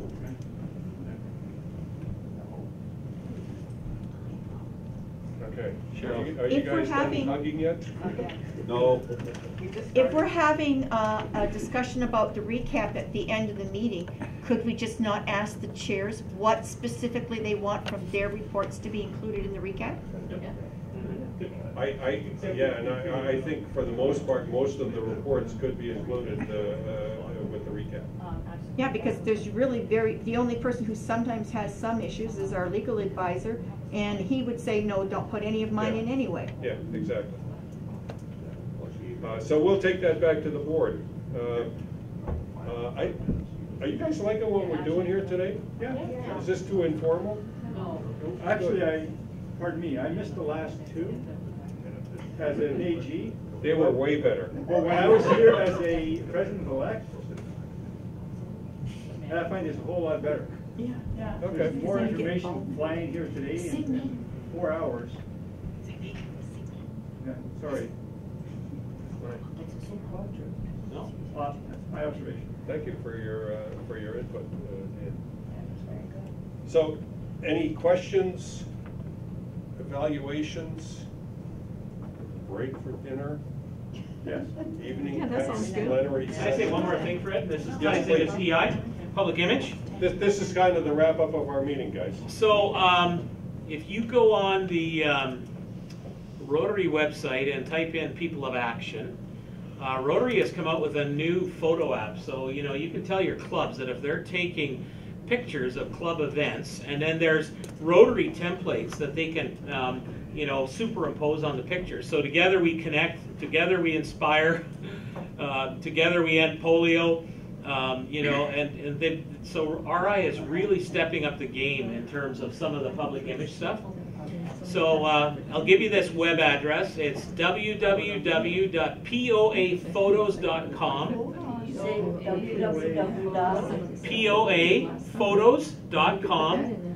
And there's an app you can download onto your phone, or you could go on the website and then upload pictures from your club, and then pick the template that you want. And the idea is to post that on your website. Post it on your Facebook page, your website, whatever, you know. But it's got the Rotary People of Action branding on there, and you know, and this has just come out. So yeah, there's some good new public image stuff coming out. Further, in terms of wrapping up, I just wonder if it's Action photos. on my phone, because then it sounds like Instagram and everything. Yeah, it sounds like it is. Go, Fred. I think we just got to give people a couple of minutes. Okay, so going back on the strategic plan, since you guys all got the minutes from the board, you had all the attachments of the. There's a more thorough recap in my report to the board on the strategic plan. So if you want to have a look at that, I regret having not brought my computer in, but you've got the information there that you can read what's going on with. Did you want to go over what was in your report? I've got my computer here. It'll take me a couple of minutes to bring it up. I think, does anybody want to hear anything more from me? Wait, that's a long request. You mean for this afternoon? I hear a resounding no. But thank you, Cheryl. Thank you. No, it's there. Read it when you get back home. I think we're moving the right way with the strat plan, and the big deal, as I said earlier in the day, is that we're making sure that it's on the agenda at every board meeting, so that we can kind of hope to keep us focusing forward. One of those F words, focus. Focus, flexibility, fellowship. Well, Fred's a four-letter word that starts with F. We covered that earlier. Okay. Anything else for the good of Rotary? Watch for a big announcement coming out within probably the next month or two about a partnership with Toastmasters. formal partnership, so. Apparently they have a wonderful. Their leadership development stuff is amazing. So do we need this book? Yep. Yeah. Yeah, we're spending this tonight right after dinner. Well, he might even be here tonight. What, oh, Ken, before we let everybody out of the room, what's our timing? Maybe what's our timing? Oh, I guess that's probably in that book, isn't it? 6 o'clock supper, right? Dinner at 6. Yeah, dinner at 6. Mississippi's close to the front. Yeah. So dinner at 6 and We're eating in the Yellowhead room, but the food is Oh, okay. Okay, so you got an hour to freshen up.